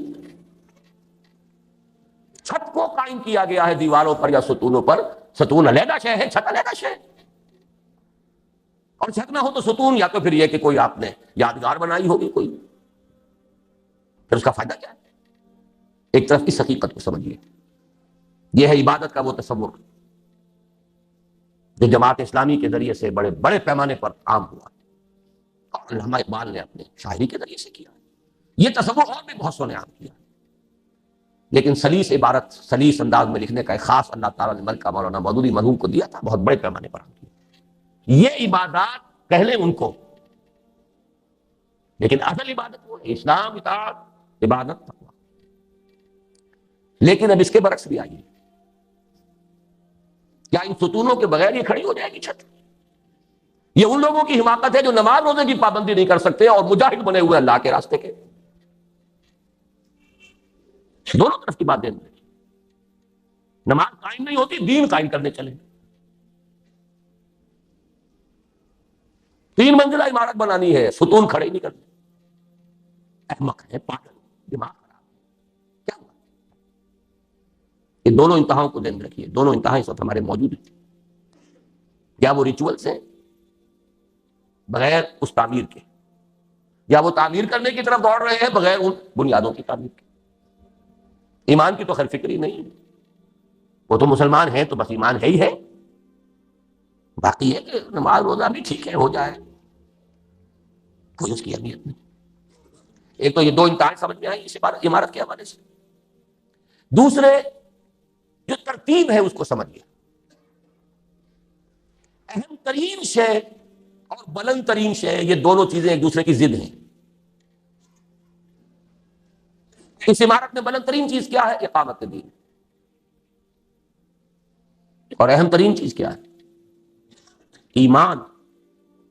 اہم ترین نیچے سے چلیں گے، بلند ترین تو اوپر سے۔ اہم ترین ایمان، اس کے بعد ستون جن پر ساری تینوں چھتیں آپ نے سپورٹ کرنی ہے، وہی تو لنک ہیں سارے لوڈ کے اور بنیاد کے مابین، تو وہی اوپر نظر نہیں آتے۔ بنی الاسلام تک کہا گیا اس لیے کہ نظر یہی آ رہے ہیں، ستون اوپر نظر نہیں آ رہے، باقی تبلیغ کا سارا بدن بھی اسی پر آئے گا، اقامت دین کا سارا بدن اسی پر آئے گا۔ یہ ستون اگر مضبوط نہیں، صرف آپ نے 1 منزل کے لیے بنائے تھے، تو جیسے اگر بنیاد 1 منزل کے لیے تھی تو 3 منزلیں جو ہے چڑھا دینا حماقت ہے، ایسے ہی ستون بھی تو اتنے مضبوط ہوں گے، ان کی چوڑائی لمبائی بڑھے گی، ان میں سریا زیادہ پڑے گا۔ اسی لیے فرمایا گیا وَاسْتَعِینُوا بِالصَّبْرِ وَالصَّلَاةِ، دین قائم کرنا چاہتے ہو تو صبر اور نماز سے مدد حاصل کرو۔ تو بلند ترین اقامت دین، اہم ترین ایمان، ارکان اسلام۔ تعمیر ہوگی تو یوں چلے گی، پہلے بنیاد، پھر ستون، پھر پہلی چھت۔ پہلی منزل نہ ہو تو دوسری کیسے ہو جائے گی، دوسری نہ ہو تو تیسری کیسے ہو جائے گی؟ یہ سارے جو مغالطے ہیں ہمارے فکری مغالطے، اور انہی کا نتیجہ عملی گمراہیوں کی شکل میں سامنے آتا، بے اعتدالیوں کی شکل میں سامنے آتا۔ ان سب کی اصلاح آپ اس تمثیل کے حوالے سے بڑی خوبصورتی کے ساتھ سمجھ سکتے ہیں۔ ذرا وقفہ کر لو۔ الذین اصطفیٰ اما بعد، اساسی فرائض 3، خود اللہ کا بندہ بننا صحیح معنی میں، اسی کی دعوت دوسروں کو دینا حتی المقدور، اور اللہ کے دین کو قائم کرنا، اس کے لیے تن من دھن لگا دینا، قائم کرنے کی کوشش کرنا۔ اس میں ایک اور بات سمجھ لیجئے، تینوں کے مابین اس ڈائیگرام کے حوالے سے بھی ربط و تعلق واضح ہو چکا ہے، ایک اور بات سمجھ لیں۔ اصل میں یہ سب کچھ صرف لفظ عبادت میں بھی موجود ہے، لفظ اطاعت میں بھی سب کچھ موجود ہے، اسلام میں بھی سب کچھ موجود ہے۔ اللہ کا حکم ماننا تو اس کا حکم ہے کہ دعوت دو، اللہ کا حکم ماننا تو اس کا حکم ہے دین کو قائم کرو. کہاں جائیں گے بات کر؟ اللہ کا حکم ہے اللہ کی بندگی کرو پوری طرح، اللہ کے دین میں داخل ہو، اسلام میں پوری طرح، ادخلوا فی السلم کافہ. اور یہ آپ نہیں کر سکتے جب تک کہ پورا نظام نہ بدلے. آپ کی جزوی اطاعت ہوگی، جزوی بندگی ہوگی. صرف آپ جو کچھ انفرادی طور پر کر سکتے ہیں اتنا ہی دین ہے، اس پر عمل کریں گے. تو بندگی رب کا تقاضا ہے، اقامت دین. بھاگنے کا کوئی راستہ ہے نہیں. جزدار اگر کوئی مفر ہو تو بتاؤ، ناچار گناہ گار سوئے دار چلے ہیں. یہ کوئی شوقیہ سفر نہیں ہے ہمارا، یہ دین ایک وحدت ہے. ایک لفظ میں بھی سب کچھ ہے، محض ایک لفظ تقویٰ سب کچھ ہے اس میں. ایک لفظ عبادت سب کچھ ہے اس میں. عبادت انفرادی، عبادت اجتماعی. ایک لفظ توحید، توحید نظری، توحید عملی، سب آ گیا. توحید انفرادی، توحید اجتماعی. دین کل کا کل اللہ ہی کے لیے ہو جائے، یہی تو توحید ہے، اجتماعی عملی توحید. کسی حوالے سے آئیے، کسی دروازے سے داخل ہو جائیے. جنت کے دروازے بے شمار ہیں، جس دروازے سے آپ چاہیں داخل ہو جائیں. کچھ مزاجوں کا فرق ہوتا ہے، کوئی ایپٹیچیوڈس ہیں، کچھ رجحانات ہیں، کوئی کسی چیز میں زیادہ جس کی دلچسپی ہوگی، کسی کی کسی چیز میں. لیکن کل کو سامنے رکھنا اور ہر ایک کا جو ہے تقاضا کم سے کم منیمم درجے میں پورا کرنا، یہ لازم ہے. جیسے حضور نے خبر دی تھی، لیکن وہ نوافل کے سلسلے میں ہے، فرائض کے سلسلے میں نہیں. جنت کے ایک دروازے سے نمازیوں کو پکارا جائے گا، یعنی جن کو زیادہ نفل نماز سے مناسبت ہے، تہجد، اشراق. ایک دروازے سے روزے داروں کو پکارا جائے گا، یعنی مراد کیا ہے؟ جن کو نفلی روزوں سے زیادہ مناسبت ہے. ورنہ فرض روزے تو سب کو رکھنے. اگر کوئی شخص سمجھے محض نماز پڑھ کے میں نماز والے دروازے سے چلا جاؤں گا تو حماقت ہے. تو دین کل ایک ہے. یہ تمام اس کی اپروچز ہیں، دروازے ہیں. اب آئیے تین دروازے. ان تین اساسی فرائض سے عہدہ برا ہونے کے لیے تین لوازم لا بد منہ ہیں. لوازم ہی میں مفہوم موجود ہے. لوازم جو چیز لازمی ہے، چپکی ہوئی ہے. لزوم کہتے ہیں چپکا ہوا ہونا. لا بد منہ، جس سے کوئی فرار نہیں، جس سے کوئی رستگاری نہیں. جیسے نماز کے لیے وضو. اب وہ تین کیا ہے؟ نمبر ایک، دوام جہاد. ہر وقت جہاد، ہر لحظہ جہاد، ہر آن جہاد. یہاں صرف لفظ ابھی جہاد میں نے استعمال کیا، لیکن یہاں لکھا ہوا جہاد فی سبیل اللہ. اس میں بھی ایک ترمیم میں کر رہا ہوں جو میں نے حال ہی میں اپنی بعض تقریروں میں واضح کی ہے. بندہ مومن کے 5 جہاد ہیں. پہلا جہاد اندر کھدائی کر کر کے ایمان کی جڑوں کو نیچے سے نیچے لے جانا. بغیر محنت کے ہو جائے گا کیا؟ بلکہ اس سے بھی پہلے ایمان حقیقی کی یافت کے بعد گہرائی ہوگی نا. پہلے ریئلائزیشن ہے، کانشس ریئلائزیشن آف ایمان، تحصیل، پھر اس کی گہرائی. 2 جہاد تو یہی ہے. تیسرا جہاد اللہ کی بندگی کے لیے جہاد. نفس سے لڑیں گے تو اللہ کے بندے بنیں گے. کون سا لہجہ ہے آپ کا جو آپ نفس علیحدہ ہے آپ سے؟ رات کو 7، دن کو 7، جلوت میں 7، خلوت میں 7، ہر وقت داؤ لگا رہا ہے وہ. نعوذ باللہ من شرور انفسنا ومن سیئات اعمالنا. شیطان ہر وقت گھات میں. انہ یراکم ہو وقبیلہ من حیث لا ترونہ. ان شیطان یجری من الانسان مجری الدم. جہاد کریں گے کہ نہیں کریں گے؟ ان شیطان لکم عدو فاتخذوہ عدوا. دشمنی کرو اس سے، لڑو اس سے. پھر ہے اللہ کے دین کو پھیلانے کے لیے تن من دھن لگائیں گے تو پھیلائیں گے، پہلے سمجھیں گے تو سمجھائیں گے، پڑھیں گے تو پڑھائیں گے، پھر قائم کرنا وہ تو آخری چوٹی ہے ہی. ان میں سے جہاد فی سبیل اللہ کی اصطلاح جو ہے وہ آخری 2 جہادوں کے لیے، دعوت و تبلیغ کے لیے یعنی دوسری منزل کا جہاد، اقامت دین کے لیے جہاد، یہ ہے جہاد فی سبیل اللہ. اور باقی کو آپ یا مجرد جہاد کہہ دیں یا جہاد فی اللہ کہہ دیں. جاہدوا فی اللہ حق جہاد والذین جاہدوا فینا لنہدینہم سبلنا. مکی صورتوں میں جہاد فی سبیل اللہ کا لفظ نہیں آیا، یا مجرد جہاد ومن جاہد فانما یجاہد لنفسہ، یا جہاد فی اللہ جاہدوا فی اللہ حق جہاد والذین جاہدوا فینا لنہدینہم سبلنا. جہاد فی سبیل اللہ یہ مدنی دور کی اصطلاح ہے، دین کی دعوت و تبلیغ، دین کی اقامت. بہرحال پہلی بات جو ہے دوام جہاد، یہ دوام کی میں نے وضاحت کی. بندہ مومن کی زندگی کا کوئی لحظہ، کوئی آن جہاد سے خالی نہیں. جیسے سانس کے بغیر زندگی نہیں، جہاد کے بغیر اسلام نہیں. فریضہ اول کے ضمن میں 3 جہاد کرنے پڑیں گے. فریضہ اول کیا تھا؟ خود اللہ کا بندہ بننا. سب سے پہلے نفس امارہ سے جہاد کرنا پڑے. یہ حدیث میں آیا ہے المجاہد من جاہد نفسہ. اصل مجاہد تو ہے جو اپنے نفس سے جہاد کر سکے. سوال کیا گیا ای الجہاد افضل یا رسول اللہ، سب سے افضل جہاد کون سا ہے اللہ کے رسول؟ جواب دیا گیا ان تجاہد نفسک فی طاعت اللہ. پہلے یہ کرو گے تو اوپر چلو گے نا.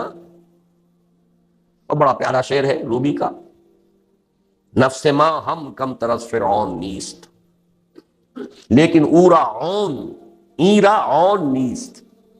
صنعت لفظی ہے اس میں. فرعون میں عون ہے، عون کے معنی مدد، لاؤ لشکر. فرعون کا لاؤ لشکر بھی تھا، میں غریب مسکین ہوں، لاؤ لشکر تو نہیں ہے میرے پاس. اس کے بعد لاؤ لشکر تھا، وہ زبان سے بھی کہتا تھا انا ربکم الاعلی الیس لی ملک مصر. میں مسکین ہوں، کچھ کہہ تو نہیں سکتا. اندر میرا نفس جو ہے فرعون سے کم نہیں ہے، وہ یہ کہتا ہے یہ وجود میرا ہے، میری مرضی چلے گی. فرعون نے ملک مصر پر دعویٰ کیا تھا، میرا نفس اس وجود جسمانی کے اوپر حاکمیت کا دعوے دار. نفس ما ہم کم طرف فرعون نیست لیکن ایرا عون نیست.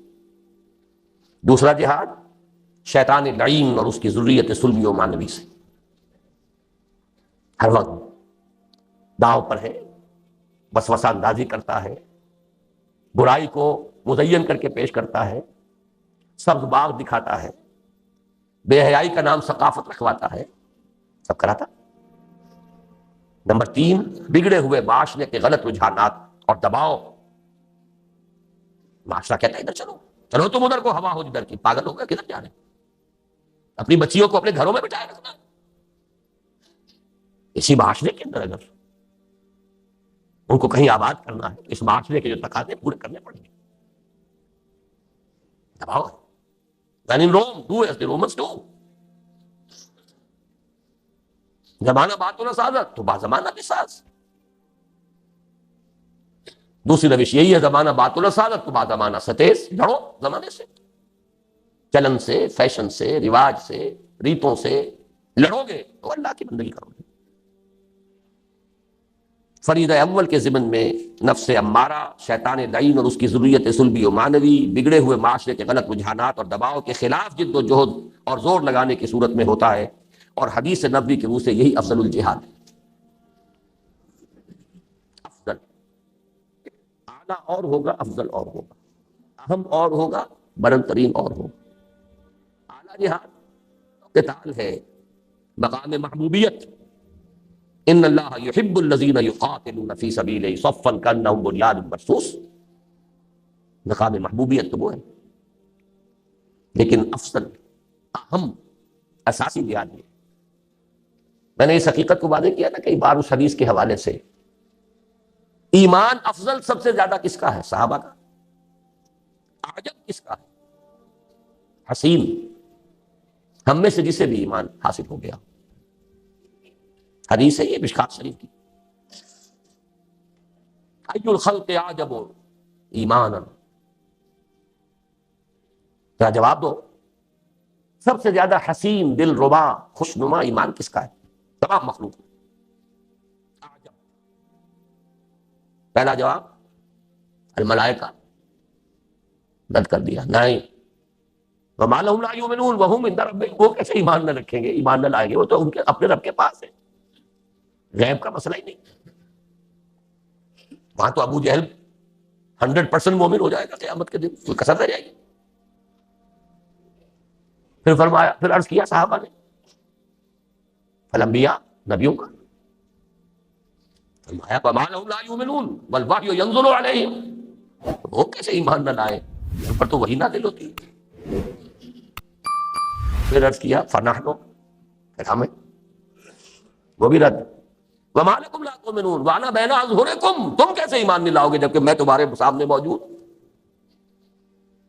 ان اعجب الخلق الی ایمانا لاخواننا الذین یاتون من بعدی یجدون صحفا فیہ کتاب اللہ فیؤمنون بما فیہا، میرے نزدیک تو حسین ترین ایمان ہمارے ان بھائیوں کا ہوگا جو میرے بعد آئیں گے، مجھے نہیں دیکھیں گے، اور آپ ملیں گے، صحیفے ملیں گے جن میں اللہ کی کتاب درج ہوگی، اس پر ایمان لائیں گے۔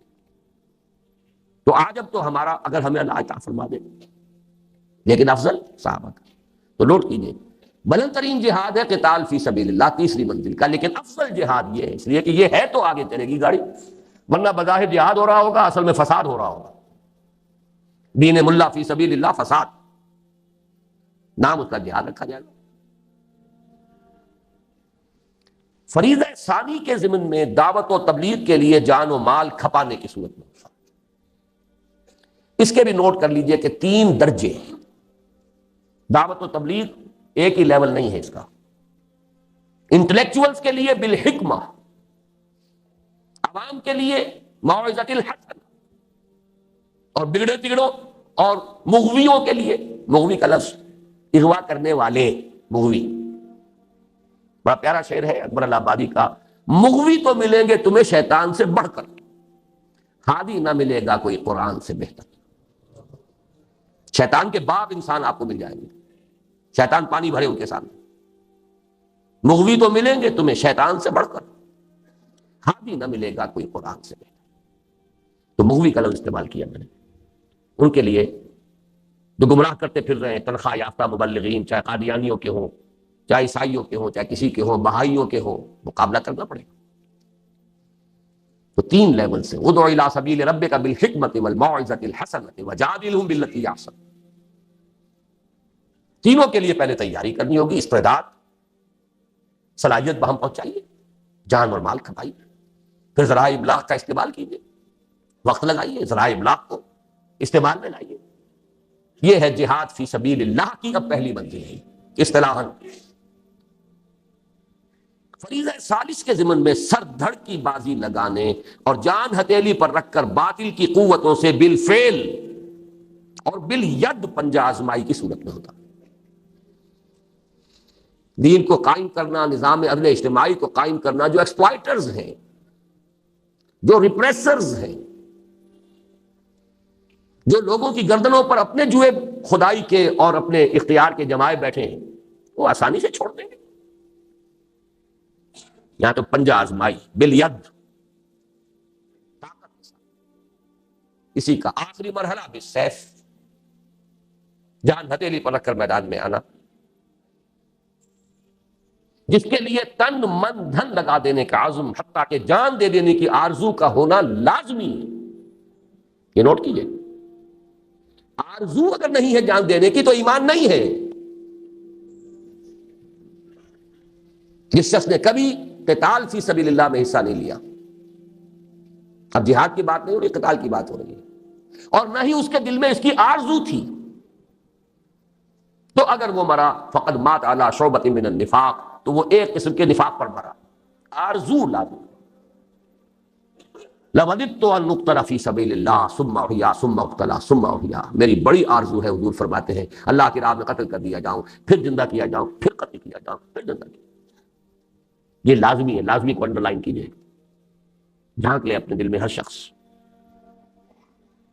یہاں پر بھی نوٹ کیجئے کہ یہ 3 اس کے مرحلے ہیں جو منہج انقلاب نبوی میں ہم نے واضح کی۔ طاقت کے ساتھ طاقت، پنجہ آزمائی۔ پہلا مرحلہ صبر محض ہے، پرسیکیوشن کو جھیلو، برداشت کرو، صبر کرو۔ نغمہ ہے بلبل شوریرا تیرا خام ابھی، اپنے سینے میں اسے اور ذرا تھام ابھی، منتظر رہو، وقت آئے گا ہاتھ کھول دیے جائیں گے۔ دوسرا مرحلہ ایکٹیو ریزسٹنس، آگے بڑھو، للکارو، چیلنج کرو، اقدام کرو۔ آخری مرحلہ پھر تصادم، جان دینے کے لیے میدان میں آ جاؤ، یہ قتال ہے۔ اسی لیے میں نے ایک مرتبہ تقریر کی تھی بھمبر میں، پہلی مرتبہ مجھے یاد ہے، میں نے یہ 9 منزلیں بیان کی تھی۔ 8 منزلیں جہاد ہیں، 9ویں منزل جا کر قتال بنتی ہے۔ پہلی منزل پر 3 جہاد تھے نا، نفس سے، شیطان سے، بگڑے ہوئے معاشرے سے۔ دوسری منزل پر دعوت و تبلیغ بالحکمہ بالموعظہ جدال احسن۔ تیسری منزل پر صبر محض، ایسے ریزسٹنس، اقدام، چیلنج، ایکٹیو ریزسٹنس۔ 8 منزلیں جہاد، اور 9ویں منزل ان اللہ یحب الذین یقاتلون فی سبیلہ صفا کانہم بنیان مرصوص۔ گویا جہاد کی پہلی منزل مجاہدہ مع النفس، اور آخری اور 9ویں منزل قتال فی سبیل اللہ۔ واضح رہے کہ اسی کا منفی پہلو ہجرت ہے۔ بہت اہم بحث شروع ہوگی۔ جیسے اسلام کا منفی پہلو اطاعت کا تقویٰ ہے، حکم مانو، حکم پر عمل کرو، اطاعت، نافرمانی سے بچو، بات تو ایک ہی ہوئی۔ جہاد کا منفی رخ ہجرت ہے۔ اللہ کی بندگی کرنے کے لیے معاصی سے ہجرت کرنی ہوگی، حرام چیزوں سے ہجرت کرنی ہوگی۔ اسی لیے سوال کیا گیا ای الہجرت افضل یا رسول اللہ؟ جواب کیا تھا؟ ان تہجر ما کرہ ربک، سب سے افضل ہجرت یہ ہے کہ ہر اس شے کو چھوڑ دو جو تمہارے رب کو پسند ہے۔ اسی لیے تنظیم کے عہد نامے میں جب اللہ کے ساتھ معاہدہ ہے، انی واحد اللہ، نمبر 1 کس بات کا معاہدہ؟ ان اہجر کل ما یکرہہ، ہر اس شے کو چھوڑ دوں گا جس کو وہ پسند نہیں کرتا۔ واضح رہے کہ اسی کا منفی پہلو ہجرت ہے، چنانچہ اس کی بھی پہلی منزل ان تہجر ما کرہ ربک ہے، اور آخری یہ کہ اقامت دین کی جد و جہد میں وقت آنے پر گھر بار، مال و منال اور اہل و عیال کو چھوڑ کر نکل جایا جائے۔ اس کی بھی نیت ہونی، تیاری کیجیے نفسیاتی طور پر۔ آج بھی جائزہ لیجیے، اتنی گرفت تو نہیں ہے کہ کبھی پکار آئے اور بلایا جائے اور یہ بندھن مجھے باندھ کر رکھ لے۔ اگر ایسا ہے تو یہی تو خطرہ ہے۔ پھر آگے جا کر جو ہفتے اعمال کرانا ہے ابھی چھٹی کرو، سب کچھ کرنا اور پھر ہفتے اعمال کرا لینا۔ آپ کو معلوم ہے جنہوں نے ہجرت نہیں کی تھی، سورہ نساء میں کتنی اہم بحث آئی۔ تو ہجرت، لیکن یہ کہ پورے لیول کے غلط خیالات ذہن سے نکالو، غلط نظریات نکالو، ہجرت ہے۔ غلط صحبت کو چھوڑو، ہجرت ہے۔ نخلہ و نترک من یفجرک، ہجرت ہے۔ دوستیوں کو چھوڑو، ہجرت ہے۔ محبتوں کو کاٹو اس تلوار سے، ہجرت ہے۔ جیسے جہاد، جیسے سانس ہے اس کی آمد و شد، آنا اور جانا، اسی طرح جہاد اور ہجرت ہے۔ کچھ لوگ جو ہے وہ اصطلاحی مفہوم لے کر اور نہ معلوم کہاں سے کہاں، جب نیت میں فتور ہو، کام چوری ہو تو خوہ بدرہ بہانا ہے کسی آدمی۔ جہاد اور ہجرت لازم و ملزوم، ایک مثبت ایک منفی، کرنٹ چل ہی نہیں سکتا، ایک پازیٹو وائر ایک نیگیٹو وائر۔ جہاد کی پہلی 2 منزلوں کے لیے اصل آلہ و ہتھیار قرآن مجید ہے۔ نفس سے جہاد کریں گے، کس شے سے؟ کیسے ماریں گے نفس کو؟ اس کو پاک کرنا ہے کس سے؟ قرآن سے۔ یا ایھا الناس قد جاءکم موعظۃ من ربکم وشفاء لما فی الصدور۔ شیطان سے لڑو گے کس تلوار سے؟ کشتن ابلیس کار مشکل است، زاں کہ او گم اندر اعماق دل است، خوشترا باشد مسلمان اشکنی، کشتہ شمشیر قرآنش، جاہدہم بہ جہادا کبیرا۔ دوسری منزل قرآن، تذکیر قرآن سے، تبشیر قرآن سے، انذار قرآن سے، دعوت قرآن کی، تبلیغ قرآن کی، وہ سارا مرکز و محور اس کا۔ اوحی الی ھذا القرآن لانذرکم بہ ومن بلغ فلقد یسرناہ بلسانک لتبشر بہ المتقین وتنذر بہ قوما لدا۔ نفس کے خلاف جہاد کرنا ہے وَمِنَ اللَّيْلِ فَتَهَجَّدْ بِهِ نَافِلَةً لَكَ. دعوت کے لیے غلط نظریات کا انکار کرنا ہے قرآن کے ذریعے، ایمان کا اس بات کرنا ہے قرآن سے ہوگا. نور یہ ہے، اندھیاروں سے یہ نکالے گا. لِيُخْرِجَكُم مِّنَ الظُّلُمَاتِ إِلَى النُّورِ فَآمِنُوا بِاللَّهِ وَرَسُولِهِ وَالنُّورِ الَّذِي أَنزَلْنَا وَجَاهِدْهُمْ بِهِ جِهَادًا كَبِيرًا. مکی دور کی شمشیر قرآن اتر کر ہرا سے سوئے قوم آیا اور ایک نسخہ کیمیا سا. جہاد کی پہلی دو منزلوں کے لیے اصل آلہ و ہتھیار قرآن مجید ہے، یعنی جہاد بالقرآن. چنانچہ مجاہدہ مع النفس کا مؤثر ترین ذریعہ ہے قرآن کے ساتھ قیام اللیل یا تہجد، اور دعوت و تبلیغ کا پورا عمل بھی قرآن حکیم ہی کی اساس پر اور اسی کے ذریعے ہونا چاہیے. یتلو علیہم آیاتہ ویزکیہم ویعلمہم الکتاب والحکمہ، سارا اساسی منہاج قرآن کی مد گھوم رہا. تیسری اور آخری منزل عہد حاضر میں جہاد بالید کی موضوع ترین صورت فواحش و منکرات کے خلاف پرامن مظاہرے ہیں. صرف مظاہرہ نہیں، پکیٹنگ، گھیراؤ، جلاؤ نہیں، گھیراؤ نہیں ہونے دیں گے. والحافظون لحدود اللہ، چلاؤ گولی، مار دو جتوں کو مارتے ہو. شہادت مطلوب و مقصود مومن نمال غنیمت نہ کشور کشاد. یہ میرا کل کا موضوع ہے، لیکن یہ کہ یہاں جہاد بالید کسی کو نہیں المنکر بالید کہا ہے. من رأى منكم منكرا فليغيره بيده فإن لم يستطع فبلسانه فإن لم يستطع فبقلبه وذلك ضعف الإيمان. فمن جاهدهم بيده فهو مؤمن ومن جاهدهم بلسانه فهو مؤمن ومن جاهدهم بقلبه فهو مؤمن وليس وراء ذلك من الإيمان حبة خردل. لیکن نوٹ کیجئے، لیکن اس میں نوبت فقہائے کرام کی طے کردہ شرائط کے تحت قتال یعنی جہاد بالسیف تک بھی آ سکتی ہے. اس کو یہ سمجھ لینا کہ یہ سرے سے اب دائرے سے خارج ہو گیا، یہ تو قادیانیوں کا خیال ہے، اور بالفعل ہمارے بہت سے علماء اسے خارج کیے بیٹھے، بڑے بڑے مفکرین خارج کیے بیٹھے. بعض لوگوں کو یہ مغالطہ لاحق ہو گیا ہے فاسق و فاجر حکمرانوں کے خلاف خروج نہیں ہو سکتا. یقیناً بعض ایسی احادیث ہے، لیکن دوسری احادیث بھی موجود. جب ایک ہی حدیث سے آپ سارا مسئلہ نکالیں گے تو بڑی گمراہی میں آ جائیں گے. من قال لا الہ الا اللہ دخل الجنہ، یہاں تو ایمان بالرسالت بھی ثابت نہیں ہوتا. جس نے کہا لا الہ الا اللہ جنت میں داخل ہو جائے گا، لیکن آپ پورا مورچہ لگا دیں نہیں نہیں، ایمان بالرسالت لازم ہے، ایمان بالآخرت لازم ہے، ایمان بالقرآن لازم ہے، پھر اس کے عملی تقاضے لازم ہے. تو اس کو بھی اچھی طریقے سے سمجھ لیجئے. قتال اور فساق و فجار حکمرانوں کے خلاف طاقت کا استعمال، لیکن اس کی شرائط ہے. امام ابو حنیفہ جن کو میں سید الفقہاء سمجھتا ہوں، انہوں نے اس کے لیے واضح طور پر کہا کہ نہیں المنکر اگر زبان سے مؤثر نہیں ہو رہا تو فبالسیف،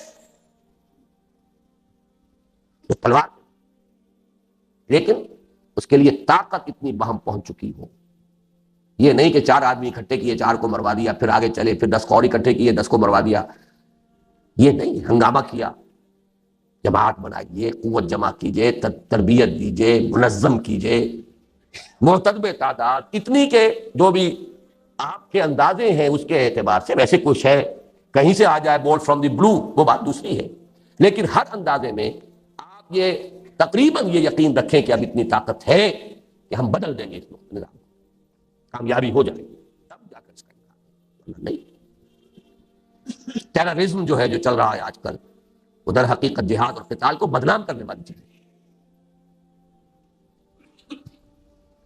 لیکن یہ کہ اس کو خارج کر دینا یہ غلط ہے. اس میں نوبت فقہائے کرام کی طے کردہ شرائط کے تحت قتال یعنی جہاد بالسیف تک بھی آ سکتی ہے. یہ ہے جہاد کی بحث. پہلا جو لازمی تقاضا ہے ان 3 فرائض کے لیے وہ ہے جہاد.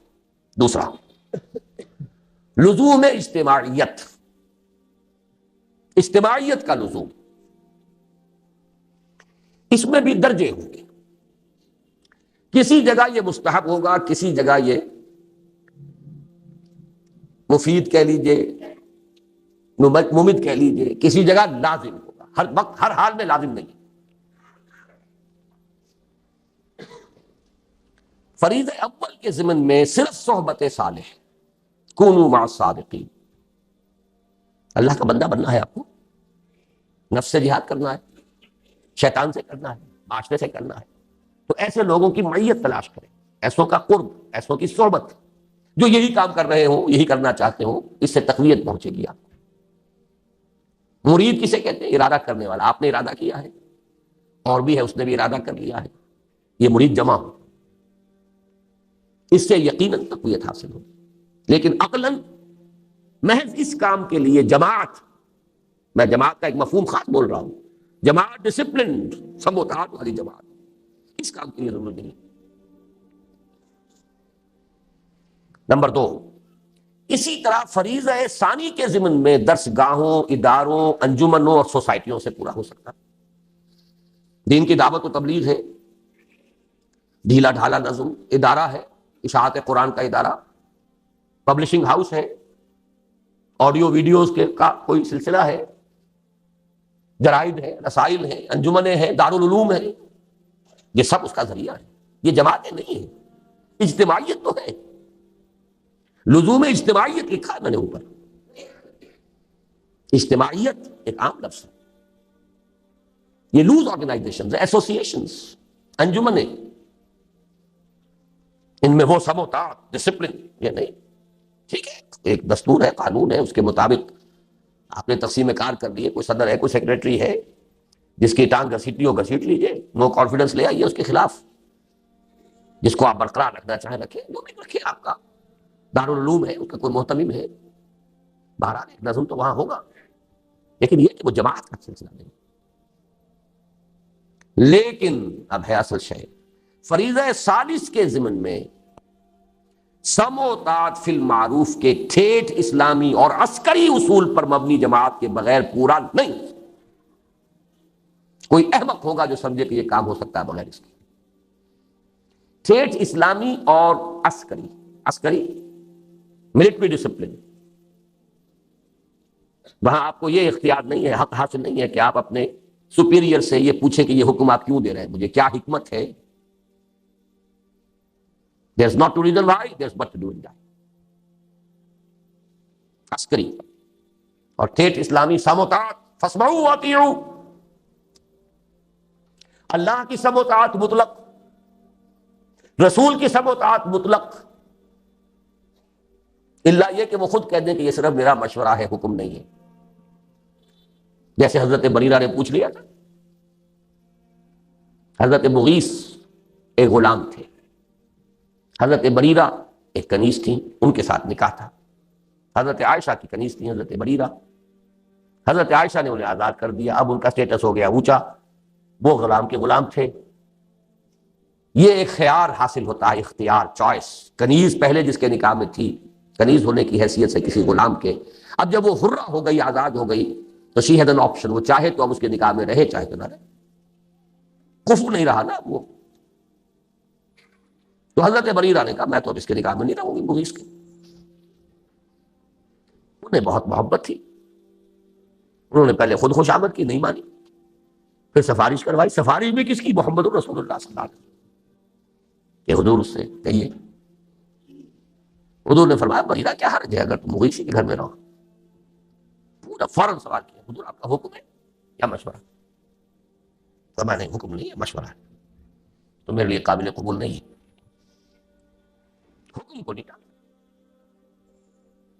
ما كان لمؤمن ولا مؤمنة اذا قضى الله ورسوله امرا ان يكون لهم الخيرة من امرهم۔ مشورے کو آپ سوچ سکتے ہیں، ٹھیک ہے، چوائس ہے۔ ایک عورت جانتی ہے کہ بیوی کی حیثیت سے اسے کیا فرائض ادا کرنے ہیں، ذہن القلباً جس کو وہ قبول نہ کر رہی ہو، اس کے ساتھ وہ حقوق جو ہیں وہ ادا کر سکے کہ نہیں کر سکے گی۔ She knows it better۔ حکم نہیں دیا، لیکن حکم ہو تو سم و طاعت مطلق، نو ایکسیپشن۔ آگے چل کر حضور کے بعد اب ہے فی المعروف، صرف ایک اس کے اندر ایکسیپشن ہوگی، اگر اللہ اس کے رسول کے واضح احکام کے خلاف کوئی بات ہے تو نہیں مانیں گے۔ اس کی وضاحت میں بعد میں کروں گا، کیونکہ مجھے آج ایک حدیث بھی ذرا آپ کو پڑھانی ہے۔ تو یہ لزوم اجتماعیت جو ہے اس کا تقاضا فریضہ اول کے ضمن میں صرف صحبت صالح سے پورا ہو جاتا ہے، کونوا مع الصادقین۔ سیکنڈ لیول پر درس گاہوں، اداروں، انجمنوں اور سوسائٹیوں سے پورا ہو سکتا ہے، سم و طاعت والی جماعت ضروری نہیں۔ لیکن فریضہ ثالث کے ضمن میں سم و طاعت فی المعروف کے ٹھیک اسلامی اور عسکری اصول پر مبنی جماعت کے بغیر پورا نہیں ہو سکتا۔ یہی مراد ہے حضور کے ان الفاظ مبارکہ سے، آمرکم بخمس بالجماعت والسمع والطاعت والہجرت والجہاد فی سبیل اللہ۔ آپ یہ بھی کہہ سکتے ہیں میں نے پورا جو ہے یہ 2 گھنٹوں میں صرف اس حدیث کا درس دیا ہے آپ کو۔ جہاد اور ہجرت جڑے ہوئے بریکٹڈ، سم و طاعت جڑے ہوئے بریکٹڈ، جماعت پلس بریکٹ شروع، سم جمع طاعت بریکٹ بند، جمع بریکٹ شروع، بلکہ ضرب، یہاں جمع نہیں ضرب، بریکٹ شروع جہاد پلس ہجرت بریکٹ بند۔ اس حدیث کو یوں ذہن میں رکھیے، جماعت جماعت کون سی؟ سم و طاعت والی، یہ لازم و ملزوم ہے، بریکٹڈ ہے، سنو اور مانو۔ یہ کس لیے ہے؟ ضرب دینا ہے اس کو، وہ ہے ہجرت و جہاد۔ آمرکم بخمس بالجماعت والسمع والطاعت والہجرت والجہاد فی سبیل۔ تیسرا لزوم بیعت،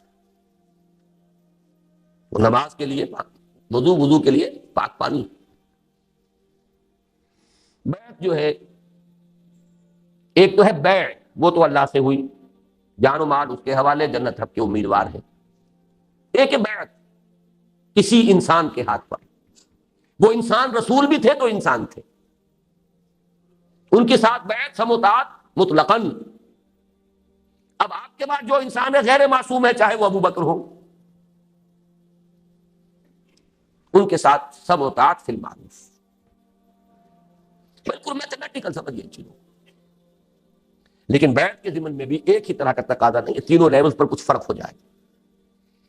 پہلے 2 فرائض کے ضمن میں بیعت سلوک و ارشاد کی صورت میں کفایت کرتی ہے، لیکن یہ جو بیعت ہمارے ہاں چل رہی ہے، سلوک اور ارشاد کی بیعت، بہت اچھی بات ہے کہ اس کے لیے بھی لفظ بیعت استعمال ہوا، تاکہ معلوم ہو کہ یہ ہمارے دین کا ایک مستقل اس کی اصطلاح ہے، اس کا ایک فکر ہے۔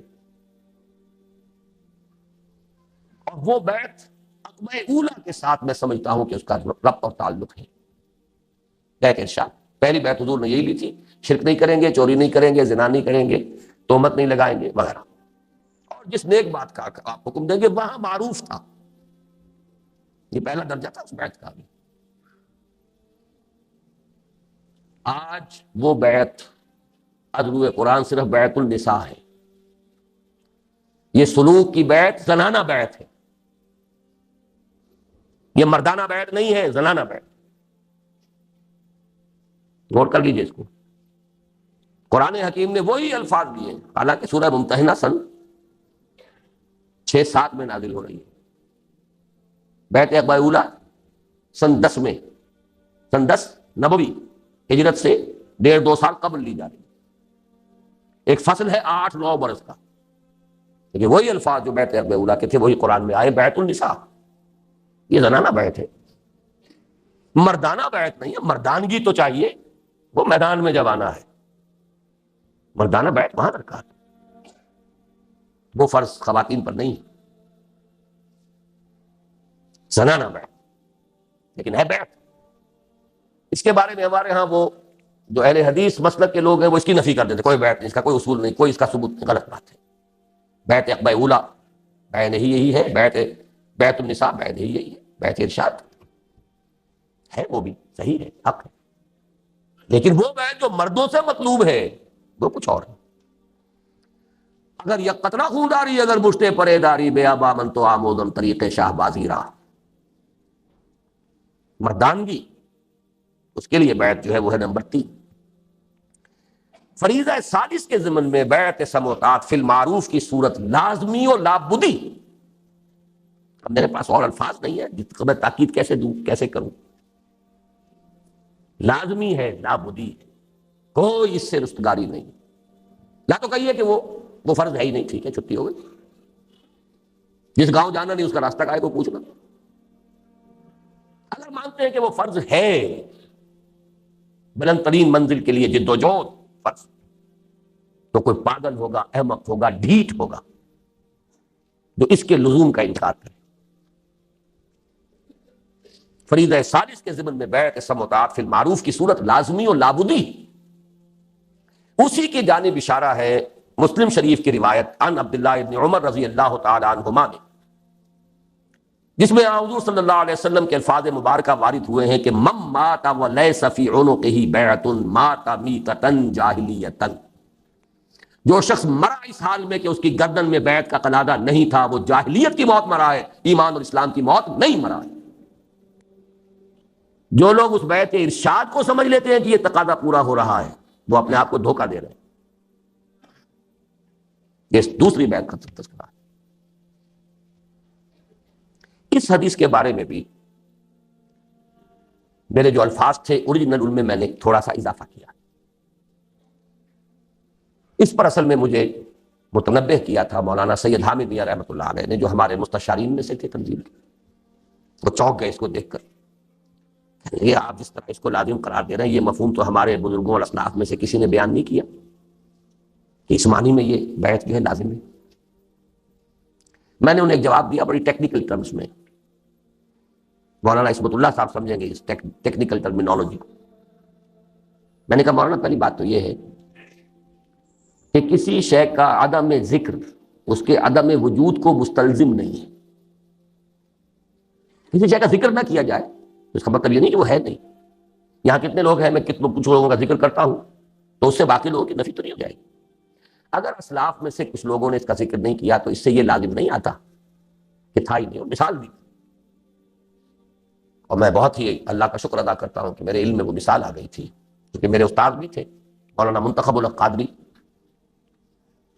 انہوں نے بتایا کہ ان کے جو استاد تھے مولانا معید الدین اجمیری رحمۃ اللہ علیہ، ان کی جو لائبریری تھی اس کی ایک الماری ایسی تھی جس کی وہ چابی کسی کو نہیں دیتے تھے کبھی۔ اس کی کتابیں جھاڑنی ہوتی تھی تو خود ہی۔ ایک مرتبہ کہیں طبیعت ناساز تھی اور یہ ان کے بہت چہیتے شاگرد تھے، مجھے دے دی، اور وہ رہتے تھے قبرستان میں کوئی جگہ بنائی بھی تھی، وہاں رہتے تھے۔ یہ بھی وہ کہتے تھے ہماری سمجھ میں نہیں آتا تھا، ان کے پاس اچھے بھلے گھر موجود ہیں اجمیر شہر کے اندر، وہاں کیوں نہیں رہتے؟ اور پھر یہ کہ وہاں پہ کچھ لوگ آتے رہتے تھے، ولایتی کہتے تھے، پٹھان، اس وقت جو افغان پٹھان ولایتی آتے رہتے تھے۔ ایک دفعہ طبیعت ناساز تھی، انہوں نے فرمایا کہ تم ذرا میری الماری یہ صاف کر دو۔ میں نے دیکھا اس میں رجسٹر تھا جس میں ان لوگوں کے نام درج تھے جنہوں نے ان سے بیعت جہاد کی ہوئی تھی، اور یہ شاگرد چہیتے ترین شاگرد، انہیں پتہ بھی نہیں۔ تو عدم ذکر عدم وجود کو مستلزم نہیں، سمجھ لیجیے بات، جس کی مثال یہ ان کے علم میں آیا کہ وہ تو بیعت جہاد لے رہے تھے، لیکن یہ کہ ابھی انہوں نے اس کو خفیہ رکھا ہوا۔ لیکن بہرحال میں نے یہ بعد میں ہمارے ایک رفیق ڈاکٹر تقی الدین صاحب نے بھی پھر کچھ اس پر گفتگو کی تھی، تو میں نے اس میں اپنی رائے میں ایک ترمیم کی ہے۔ پہلی میری رائے یہ تھی کہ صرف دو ہی صورتیں ممکن ہیں، یا تو اسلامی نظام حکومت قائم ہے تو اس کے سربراہ سے بیعت سمع و طاعت فی المعروف ہوگی، نہیں ہے تو اس کو قائم کرنے کے لیے جماعت قائم کرنی ہوگی، اس کے سربراہ سے بیعت سمع و طاعت فی المعروف ہوگی، تیسری صورت ممکن ہی نہیں۔ تو جیسے میں نے اب استثناء قائم کیا ہے اس میں کہ علم اور عمل کے درمیان فصل بھی ہو سکتا ہے، ایک شخص مفلوج ہو سکتا ہے نفسیاتی اعتبار سے، اللہ جانتا ہے لا یکلف اللہ نفسا الا وسعها، وہ حساب لے لینا، قاعدہ کلیہ نہیں ٹوٹے گا۔ نارمل آدمی کے لیے وہی بات ہے کہ علم اور نظریہ اور فکر اور ادھر عمل اور رویہ اور کردار لازم و ملزوم نہیں۔ اسی طرح اب میں نے یہاں پہ لفظ لکھا ہے اس لیے کہ نارمل حالات تو دو ہی صورتیں ممکن ہیں، ایک لفظ کا اضافہ کیا، نارمل حالات، جیسے وہ نارمل انسان بمقابلہ مریض انسان، نارمل حالات بمقابلہ فتنہ شدید، یہ ابھی آگے آ جائے گا۔ اس لیے کہ نارمل حالات میں تو دو ہی صورتیں ممکن ہیں، نمبر ایک، اگر کم سے کم شرائط و معیارات پر اترنے والا صحیح اسلامی نظام حکومت قائم ہے تو اس کے سربراہ سے بیعت سمع و طاعت فی المعروف، اور اگر ایسا نہیں ہے تو صحیح اسلامی حکومت کے قیام کے لیے جد و جہد کرنے والی جماعت کے امیر کے ہاتھ پر بیعت سمع و طاعت فی المعروف ہوگی۔ نارمل تو دو ہی صورتیں۔ تیسری ممکنہ صورت صرف ایسے شدید اور عظیم فتنے ہی کی ہو سکتی ہے جس میں ایک حدیث میں الفاظ آئے ہیں، جس میں حدیث نبوی میں وارد الفاظ کے مطابق سویا ہوا شخص جاگے ہوئے شخص سے بہتر ہوگا، اور بیٹھا ہوا شخص چلنے والے شخص سے بہتر ہوگا، اور نہیں، بیٹھا ہوا شخص کھڑے ہونے والے سے بہتر ہوگا، اور کھڑا رہنے والا شخص چلنے والے سے بہتر ہوگا۔ ایک ایسی فتنے کی شدید کیفیت کہ پتہ ہی نہیں چل رہا حق کیا ہے باطل کیا ہے، جس کی مثال حضرت علی ایک طرف، حضرت عائشہ، حضرت طلحہ، حضرت زبیر دوسری طرف۔ کدھر جاؤں، کس طرف جاؤں، کدھر دیکھوں، کسے آواز دوں؟ اے ہجوم نامرادی، دل بہت گھبرا ہے، کیا کروں؟ اس وقت اگر کوئی شخص گھر میں بیٹھ رہا تو اس پر کوئی الزام نہیں ہوگا۔ اس طرح کا اگر ہے معاملہ تو پھر یہ ہے کہ آدمی کہیں تنہا کسی کونے خدرے میں کہیں بیٹھ جائے، جا کر درخت کی جڑوں کو جو ہے اس کے ذریعے سے اپنی روزی تلاش کر لے۔ لیکن یہ جان لیجئے بالکل اسی کے ہم بدن ہے وہ حدیث، ایک وقت آئے گا کہ بندہ مومن کی بہترین متاع وہ چند بکریاں ہوں گی جنہیں لے کر وہ کہیں پہاڑوں پر چلا جائے اپنے ایمان کو بچانے کے لیے۔ اس حدیث کو آپ دلیل نہیں بنا سکتے کہ ہم تو امر بالمعروف نہیں منکر کر نہیں سکتے، ماحول بہت بگڑ گیا، رہ رہے انہی بستیوں میں، عیش کر رہے ہیں، چل رہے ہیں انہی شاہراہوں پر، مال روڈ پر، اور وہی بجلی کے قمقمے ہیں اور وہی سب کچھ ہے، عیش ہے، ارے ماحول بہت بگڑا ہوا، اب تو کچھ نہیں ہو سکتا ہے، تو فتنے کا زمانہ، فتنے کا زمانہ جاب ہے۔ جیسے مستری محمد صدیق صاحب چلے گئے تھے اور جا کر خوشاب کی پہاڑیوں میں وہیں انہوں نے جان لیے، ان کی رائے یہ بنی تھی، آپ کی رائے بھی اگر یہ ہے تو چھوڑو اس تمدن کو، چھوڑو گھر بار کو، جاؤ کسی پہاڑ پر۔ بالکل اسی طرح کا معاملہ ہے۔ تو ایک استثنائی امکانی صورت کا میں نے اضافہ کیا ہے، مولانا سید حامد میاں رحمہ اللہ اور ڈاکٹر تقی الدین، انہوں نے جو بھی اس میں مشورہ دیا میں اس کے لیے ان کا ممنون ہوں۔ بہرحال اس ایک شکل کو چھوڑ کر باقی نارمل حالت میں دو ہی صورتیں ہیں، یا اسلامی نظام حکومت کم سے کم شرائط جو ہے اس پہ اگر وہ پوری اتر رہی ہے تو بیٹھ کیجیے۔ اس میں دیانتاً اختلاف ہو سکتا ہے کہ وہ کم سے کم شرائط پوری ہو رہی ہیں یا نہیں ہو رہی ہیں، دیانتاً اختلاف، وہ اختلاف جو عبداللہ ابن عمر، عبداللہ ابن عباس، حسین ابن علی، عبداللہ ابن زبیر کے مابین ہوا۔ عبداللہ ابن عباس، عبداللہ ابن عمر دونوں کی رائے یہ تھی کہ یزید کی سربراہی جو ہے حکومت کی ہے تو غلط، اتنی غلط نہیں ہے کہ ہم خروج کریں، بغاوت کریں، پورے بھی کریں۔ حسین ابن علی، عبداللہ ابن زبیر رضی اللہ تعالیٰ عنہم اجمعین، ان کی رائے تھی کہ نہیں، اتنی غلط ہے کہ خروج ضروری ہے۔ پھر اختلاف ان دونوں میں ہو گیا، وہ اسٹریٹجی کا تھا۔ حضرت حسین نے کہا میں جا رہا ہوں کوفے کی طرف، وہاں سے مجھے دعوت آئی ہے۔ عبداللہ ابن زبیر کی رائے نہیں، میں جا رہا ہوں مکے کی طرف، وہاں پر جا کر اپنا مرکز قائم۔ چاروں مخلص ان میں سے کسی کی نیت کے اوپر کوئی شبہ کریں گے تو میرے نزدیک ایمان سلامت نہیں رہے گا۔ نہ عبداللہ ابن عباس، نہ عبداللہ ابن عمر، نہ حسین ابن علی، نہ عبداللہ ابن زبیر رضی اللہ تعالیٰ عنہ، صحابہ ہیں، صحابہ تو کلہم عدول، لیکن اختلاف ہو سکتا ہے۔ باقی یہ اللہ جانتا ہے کہ آپ بزدلی کی وجہ سے، تن آسانی کی وجہ سے پیچھے ہٹ رہے ہیں، یا یہ کہ واقعتاً آپ یہ سمجھتے ہیں کہ یہ حکومت ہے اس قابل کہ اسی کے ہاتھ پر بیٹھ کر دی جائے، یہ اللہ جانتا ہے، آپ جانتے ہیں۔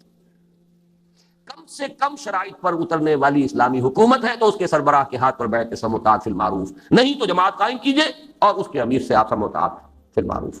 تیسری شکل استثنائی ہو سکتی ہے فتنے کی وہ شدت جس کا میں نے تذکرہ کر دیا۔ اعاذنا اللہ من ذالک کے الفاظ لکھے ہیں، اس فتنے سے اللہ ہمیں بچائے۔ نتیجہ جو نکلا ہے پہ اس کو پڑھ لیجئے۔ نتیجتاً یہ وہ جو انجمن ورسس تنظیم کا ایک چکر ہے وہ یہاں بھی حل ہو رہا ہے۔ انجمن خدام القرآن کا مقصد جہاد بالقرآن ہے۔ یہی وجہ ہے کہ سن 72 میں اس کے قیام کے وقت اس کے جو اغراض و مقاصد معین ہوئے وہ یہ تھے: عربی زبان کی تعلیم و ترویج، قرآن مجید کے مطالعے کی عام ترغیب و تشویق، علوم قرآنی کی عمومی نشر و اشاعت، ایسے نوجوانوں کی مناسب تعلیم و تربیت جو تعلیم و تعلم قرآن کو مقصد زندگی بنا لیں، اور ایک ایسی قرآن اکیڈمی کا قیام جو قرآن حکیم کے فلسفہ و حکمت کو وقت کی اعلیٰ ترین علمی سطح پر پیش کر سکے۔ اس کی کسی شرح کی ضرورت نہیں ہے، جہاد بالقرآن چونکہ آیا تھا، یہ در حقیقت انجمن اس جہاد کے لیے قائم، اور تنظیم اسلامی ہے جملہ دینی فرائض کی انجام دہی، بالخصوص اقامت دین یا اسلامی انقلاب کے لیے بیعت ہجرت و جہاد فی سبیل اللہ و سمع و طاعت فی المعروف پر مبنی خالص دینی جماعت۔ وہ انجمن ہے یہ جماعت ہے۔ وہاں جہاد بالقرآن ہے، یہاں جہاد طاقت کے ساتھ کرنے کے لیے تیاری ہے، تنظیم اور جماعت کو بنانا۔ اب گھبرائیے نہیں ذرا، تھوڑی سی دیر، زیادہ تو تھکان مجھے ہے۔ اس حدیث کو سمجھ لیجئے جو بیعت سم و طاعت فی المعروف، جس میں ایک لفظ کے اضافے سے ہم نے اپنی تنظیم کے لیے تنظیمی بیعت جو ہے اس کی بنیاد بنائی۔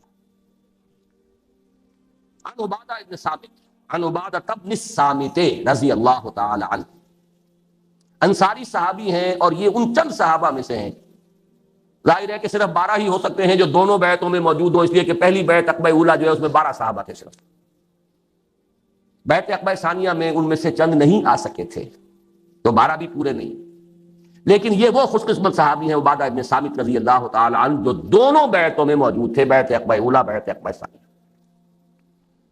وہ راوی ہیں اور یہ روایت جو ہے سوائے ایک جملے کے باقی متفق علیہ ہے، صحیح بخاری صحیح مسلم، ایک جملہ درمیان میں آئے گا، وہ ہے کہ جو صرف صحیح مسلم کی روایت میں ہے، باقی پوری حدیث متفق علیہ۔ بایعنا رسول اللہ صلی اللہ علیہ وسلم، ہم نے بیعت کی تھی اللہ کے رسول صلی اللہ علیہ وسلم سے، علی السمع فی الطاعۃ والطاعۃ، سننے اور دلی آمادگی کے ساتھ ماننے۔ اطاعت کا ترجمہ بیان کر چکا ہوں۔ سمع کیوں ہے؟ سمع مقدم ہے اطاعت پر، سنیں گے تو اطاعت کریں گے نا، وابستہ رہیں گے کسی نظم جماعت کے ساتھ تو حکم آپ تک پہنچے گا، ورنہ ایک ایک آدمی کے لیے ایک ایک ہرکارا چاہیے کسی حکم کو پہنچانے کے لیے۔ ایک نظم جماعت ہے، پیوستہ رہ شجر سے، تو شجر سے پیوستہ ہی نہیں ہے تو جڑ سے جو خوراک آ رہی ہے وہ آپ کو کیسے پہنچے گی؟ پتا علیحدہ ہو گیا، من شذ شذ فی النار، علیحدہ ہوا تو گیا جہنم میں۔ بہرحال ان الفاظ کو اس بات پر منطبق نہ کیجیے، میں نے شذا کے معنی میں اس کے لیے یہ لفظ میں نے استعمال کیا ہے۔ پتا درخت سے کٹ گیا، پتا نہیں ہے، اب جڑے رہو، پیوستہ رہ شجر سے امیدیں بہار رکھ، پیوستہ رہو گے تو سنو گے، سما تبھی تو ہوگا، اجتماعات میں آئیں گے تو سما ہوگا، منسلک رہیں گے، رابطہ رہے گا، تبھی آپ تک جو ہے احکام پہنچیں گے۔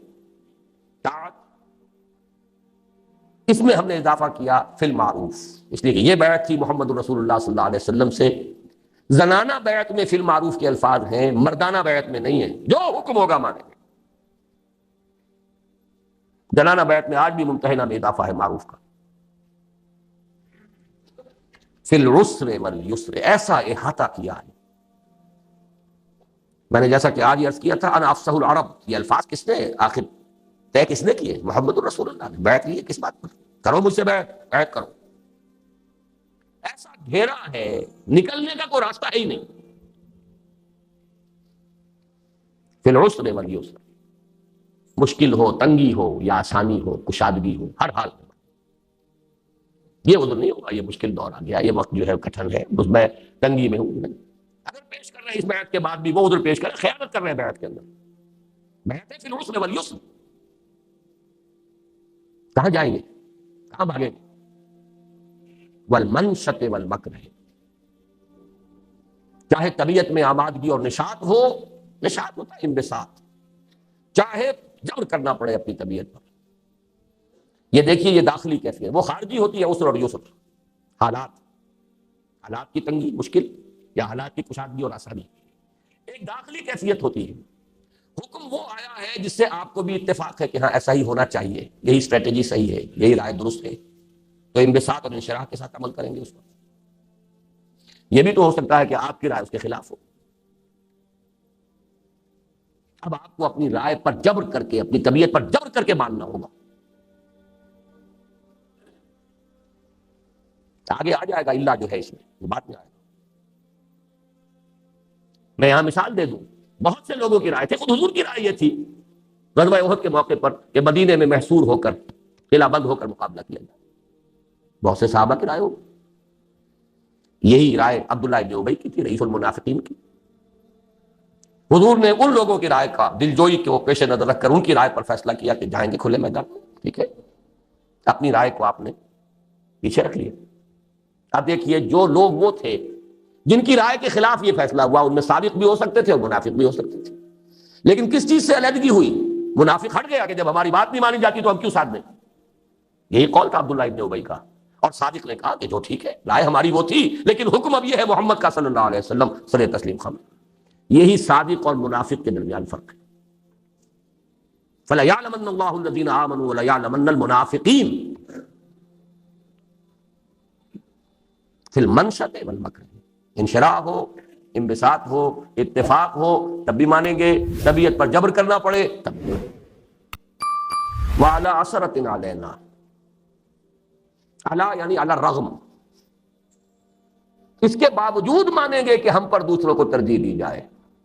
جماعت کی زندگی میں سب سے بڑا فتنہ یہ اٹھتا ہے، میں اتنا پرانا، اتنی میری سٹینڈنگ جماعت میں، یہ کل کا چھوکرا کل آیا تھا، آج اس کو جو ہے امیر بنا دیا، مجھے ہٹا دیا۔ کتنا بڑا فتنہ ہے۔ سارے فتنے یہی تو چلتے ہیں، اور چلتے کہاں ہیں؟ جماعتیں تقسیم ہوتی ہیں اسی وجہ سے، فلاں گروپ پر فلاں گروپ پر فلاں گروپ، جھگڑا تو یہی ہے۔ پہلے سے ہاتھ کٹوا لیے، ہاتھ دھو لو، واش یور ہینڈز آف۔ حضور یہ آپ کا اختیار رہے گا، جسے آپ چاہیں ترجیح دیں، جسے چاہیں نقیب بنائیں۔ اسی بیعت عقبہ ثانیہ کے بعد حضور نے 12 نقیب مقرر کیے تھے انصار میں، 9 خزرج میں سے، 3 اوس میں سے، اور عجیب بات ہے 12 ہی تھے، 12 نقیبہ بنی اسرائیل میں۔ وہاں تو اس لیے تھے قبیلے 12 تھے، ایک میں ایک، یہاں قبیلے تو 2 ہی تھے، لیکن عدد حضور کی حکمت ہوگی، مصلحت ہوگی، محض اس میں اتفاق بھی ہو سکتا۔ ایک قبیلہ بڑا تھا 9، ایک چھوٹا تھا 3۔ ویسے بھی ان میں 1 اور 3 کی نسبت تھی، جان کی قیمت کے اعتبار سے بھی، یہ بھی میں نے کئی دفعہ آپ کو بتایا۔ ایک اوسی کی جان 1/3 تھی قیمت میں ایک خزرجی کی جان سے، یا خزرجی کی جان 3 گنا تھی قیمت میں اوسی کی جان سے، خون بہا کے بعد۔ بہرحال وَعَلَىٰ عَثَرَةٍ عَلَيْنَا، آپ دیکھیے سیرت کا واقعہ یاد کیجیے، حضرت اسامہ کی عمارت پر بڑی چیر میں گوئی، کل کا چھوکرا ہے، نوجوان ہے، ناتجربے کار ہے، کبار صحابہ اس لشکر میں شامل ہیں، ان کو امیر بنا دیا۔ حضور مرض وفات میں تھے، شدید آپ نے اس پر اظہار ناراضگی فرمایا، تم آج اس کی عمارت پر اعتراض کر رہے ہو، کل تم نے اس کے باپ کی عمارت پر بھی اعتراض کیا تھا، زید بن حارثہ رضی اللہ تعالیٰ۔ دوسرا واقعہ یاد رکھیے حضرت خالد بن ولید کا، اسی جگہ پر جنگ جاری رکھنا جہاں سے انہیں ہٹایا گیا کمانڈر کی حیثیت سے، اپنے ماتحت کے نیچے ہو جانا گوارا کیا، جنگ جاری رکھی، اللہ کے لیے لڑ رہے تھے، اپنے لیے نہیں، اپنے نفس کے لیے نہیں، نام کے لیے نہیں۔ ورنہ اصول یہ ہے فوج میں خاص طور پر، اگر آؤٹ آف ٹرن پروموشن ہو جائے تو جو اوپر والے ہیں وہ فوراً ریٹائر کر دیے جاتے ہیں۔ کیسے یہ برداشت کریں گے کہ ہم سے جونیئر تھا وہ ہمارے اوپر آ جائے؟ ابو عبیدہ بن الجراح رضی اللہ تعالیٰ عنہ پہلے ان کے کمان میں تھے، اور اب وہ کمانڈر ہیں، اور حضرت خالد بن ولید وہی ہے، اور جنگ کرنا۔ تو یہ صرف کہانیاں نہیں ہیں، یہ اصل میں اصول ہے۔ وَعَلَىٰ عَثَرَةٍ عَلَيْنَا وَعَلَىٰ أَلَّا نُنَازِعَ الْأَمْرَ أَهْلَهُ، یہاں ثابت ہو رہا ہے کہ ایک جماعتی نظام بنایا جا رہا ہے، صاحب امر، اور ہم صاحب امر سے بھی نہیں جھگڑیں گے، جسے آپ امیر مقرر کر دیں گے، اول تو یہ کہ چوائس آپ کا ہے، آپشن آپ کی ہے، لیکن جسے آپ مقرر کریں اسے بھی نہیں جھگڑیں گے، یعنی اس کی بھی سم و طاعت فی المعروف، دائرہ چلتا رہے گا، جماعت بڑھے گی، کارڈرز بنیں گے۔ ایک جنگ میں بھی یوں سمجھیے کہ حضور اگر غزوہ احد میں کمانڈر ان چیف تھے، کوئی میمنہ پر، کوئی میسرہ پر، کوئی قلب میں، کوئی آگے، کوئی پیچھے، اور 50 پر وہ کمانڈر حضرت جبیر رضی اللہ تعالیٰ، اس کمانڈر کی نافرمانی کی اور فتح شکست میں بدل گئی، اور 70 صحابہ شہید ہو گئے۔ میری تحقیق یہ کہ حضور کی نافرمانی نہیں کی گئی تھی، بعض لوگوں کو یہ ناپسند ہے۔ جماعت اسلامی کے ایک صاحب ہیں دہلی کے، امین الحسن رضوی، ایسے نام ہے ان کا، میں نے دہلی میں ایک دفعہ سیرت کی تقریر کی تھی، وہاں یہ نکتہ آ گیا تو بڑی انہوں نے اظہار ناراضگی فرمایا اور مقالہ لکھا، چھپا وہاں، یہ لوگ جو ہے صحابہ کو نہ معلوم کیا بنائے پھرتے ہیں، کیوں نہیں مانتے صاف کہ دولت کا لالچ اور مال غنیمت کی خواہش میں وہ حضور کا حکم تھا جو توڑا گیا۔ اصل میں صحابہ کرام، واقعہ یہ ہے کہ وہ جو کہا گیا ہے از عرش نازک تر معاملہ اگر حضور صلی اللہ علیہ وسلم کا، تو اسی کا عکس ہے پھر صحابہ خلفائے راشدین۔ جہاں بھی آپ، جب حضور نے حکم دیا ادرؤ الحدود عن المسلمین، مسلمانوں سے حدود کو دور رکھنے کی کوشش کرو، یعنی سزا دینے کی طرف مائل نہ رہو، اگر کوئی شک ہے تو سزا کو ہٹانے کی کوشش کرو۔ عام مسلمانوں سے سزاؤں کو دور رکھنے کی کوشش کرو بجائے ٹریگر ہیپی ہونے کے۔ تو صحابہ کرام سے کے بارے میں تو ہمارا 100 گنا ہونا چاہیے۔ اور میرا دعویٰ یہ ہے کہ کوئی شخص اگر کہتا ہے تو بڑی لا علمی کا ثبوت دیتا ہے۔ یہ مال غنیمت جمع کرنے کا شوق تو قطع نہیں تھا، اس لیے کہ وہ اس وقت جب غزوہ بدر میں تو ہو سکتا تھا، جب تک کہ قانون یہ تھا کہ جو مال جمع کر لے گا وہ اس کا، اس میں تو مسابقت ہو سکتی تھی، دوڑو ورنہ مال ختم ہو جائے گا۔ جب کہ مال غنیمت کا قانون آ چکا، سارا مال جمع ہوگا، کسی نے ایک سوئی بھی اگر جمع نہیں کیا اس کو بھی برابر حصہ ملے گا، تو اب اس کے لیے بھاگنے کی ضرورت کیا تھی؟ تو عقل کے بھی خلاف ہے، اور آیت بھی بتاتی ہے کہ لوکل کمانڈر کا عصیان ہوا، معصیت جو ہوئی ہے کمانڈر کی، وہ کہتے رہ گئے کہ یہاں سے مت جاؤ۔ حضور کے حکم کی انہوں نے تعویل کر لی کہ حضور نے شکست کی صورت میں فرمایا تھا، اگر ہم سب ہلاک ہو جائیں، دیکھو کہ پرندے ہمارا گوشت نوچ نوچ کر کھا رہے ہیں، تب بھی یہاں سے مت ہلنا۔ سچویشن بالکل برعکس ہے، اس میں ختم ہو گئی۔ بہرحال میں تو کہتا ہوں کہ اگر ضعیف احتمال بھی ہے تو ہمیں تو یہی ڈیرے لگانے ہیں صحابہ کرام سے ادرؤ الحدود عن المسلمین۔ تو یہ شک و شبہ کہ مال کی تمنا میں مال غنیمت کے لالچ میں گئے تھے اور حضور کا حکم انہوں نے توڑا تھا، معاذ اللہ۔ بہرحال وعلی اثرۃ علینا وعلی اللہ ننازع الامر اہلہ، یہاں اگلا جملہ ہے جو متفق علیہ نہیں ہے، ہمارے یہ حدیث کہیں چھپ رہی ہے، ہمارے نصاب وغیرہ میں بھی وہاں یہ غلطی ہو رہی ہے کہ اس جملے کو بھی لکھا گیا ہے اور نیچے متفق علیہ لکھ دیا جاتا ہے۔ وہ جملہ متفق علیہ نہیں ہے، وہ جملہ جو اب میں آپ کو بتا رہا ہوں جس میں آگے آ رہا ہے فی روایت، اس جگہ صحیح درج ہے فی روایت وعلی لا ننازع الامر اہلہ الا ان تروا کفرا بواحا عندکم فیہ من اللہ برہان، سوائے یہ کہ تم صاف صاف کفر دیکھو کھلا جس کے لیے تمہارے پاس اللہ کی طرف سے برہان موجود ہو۔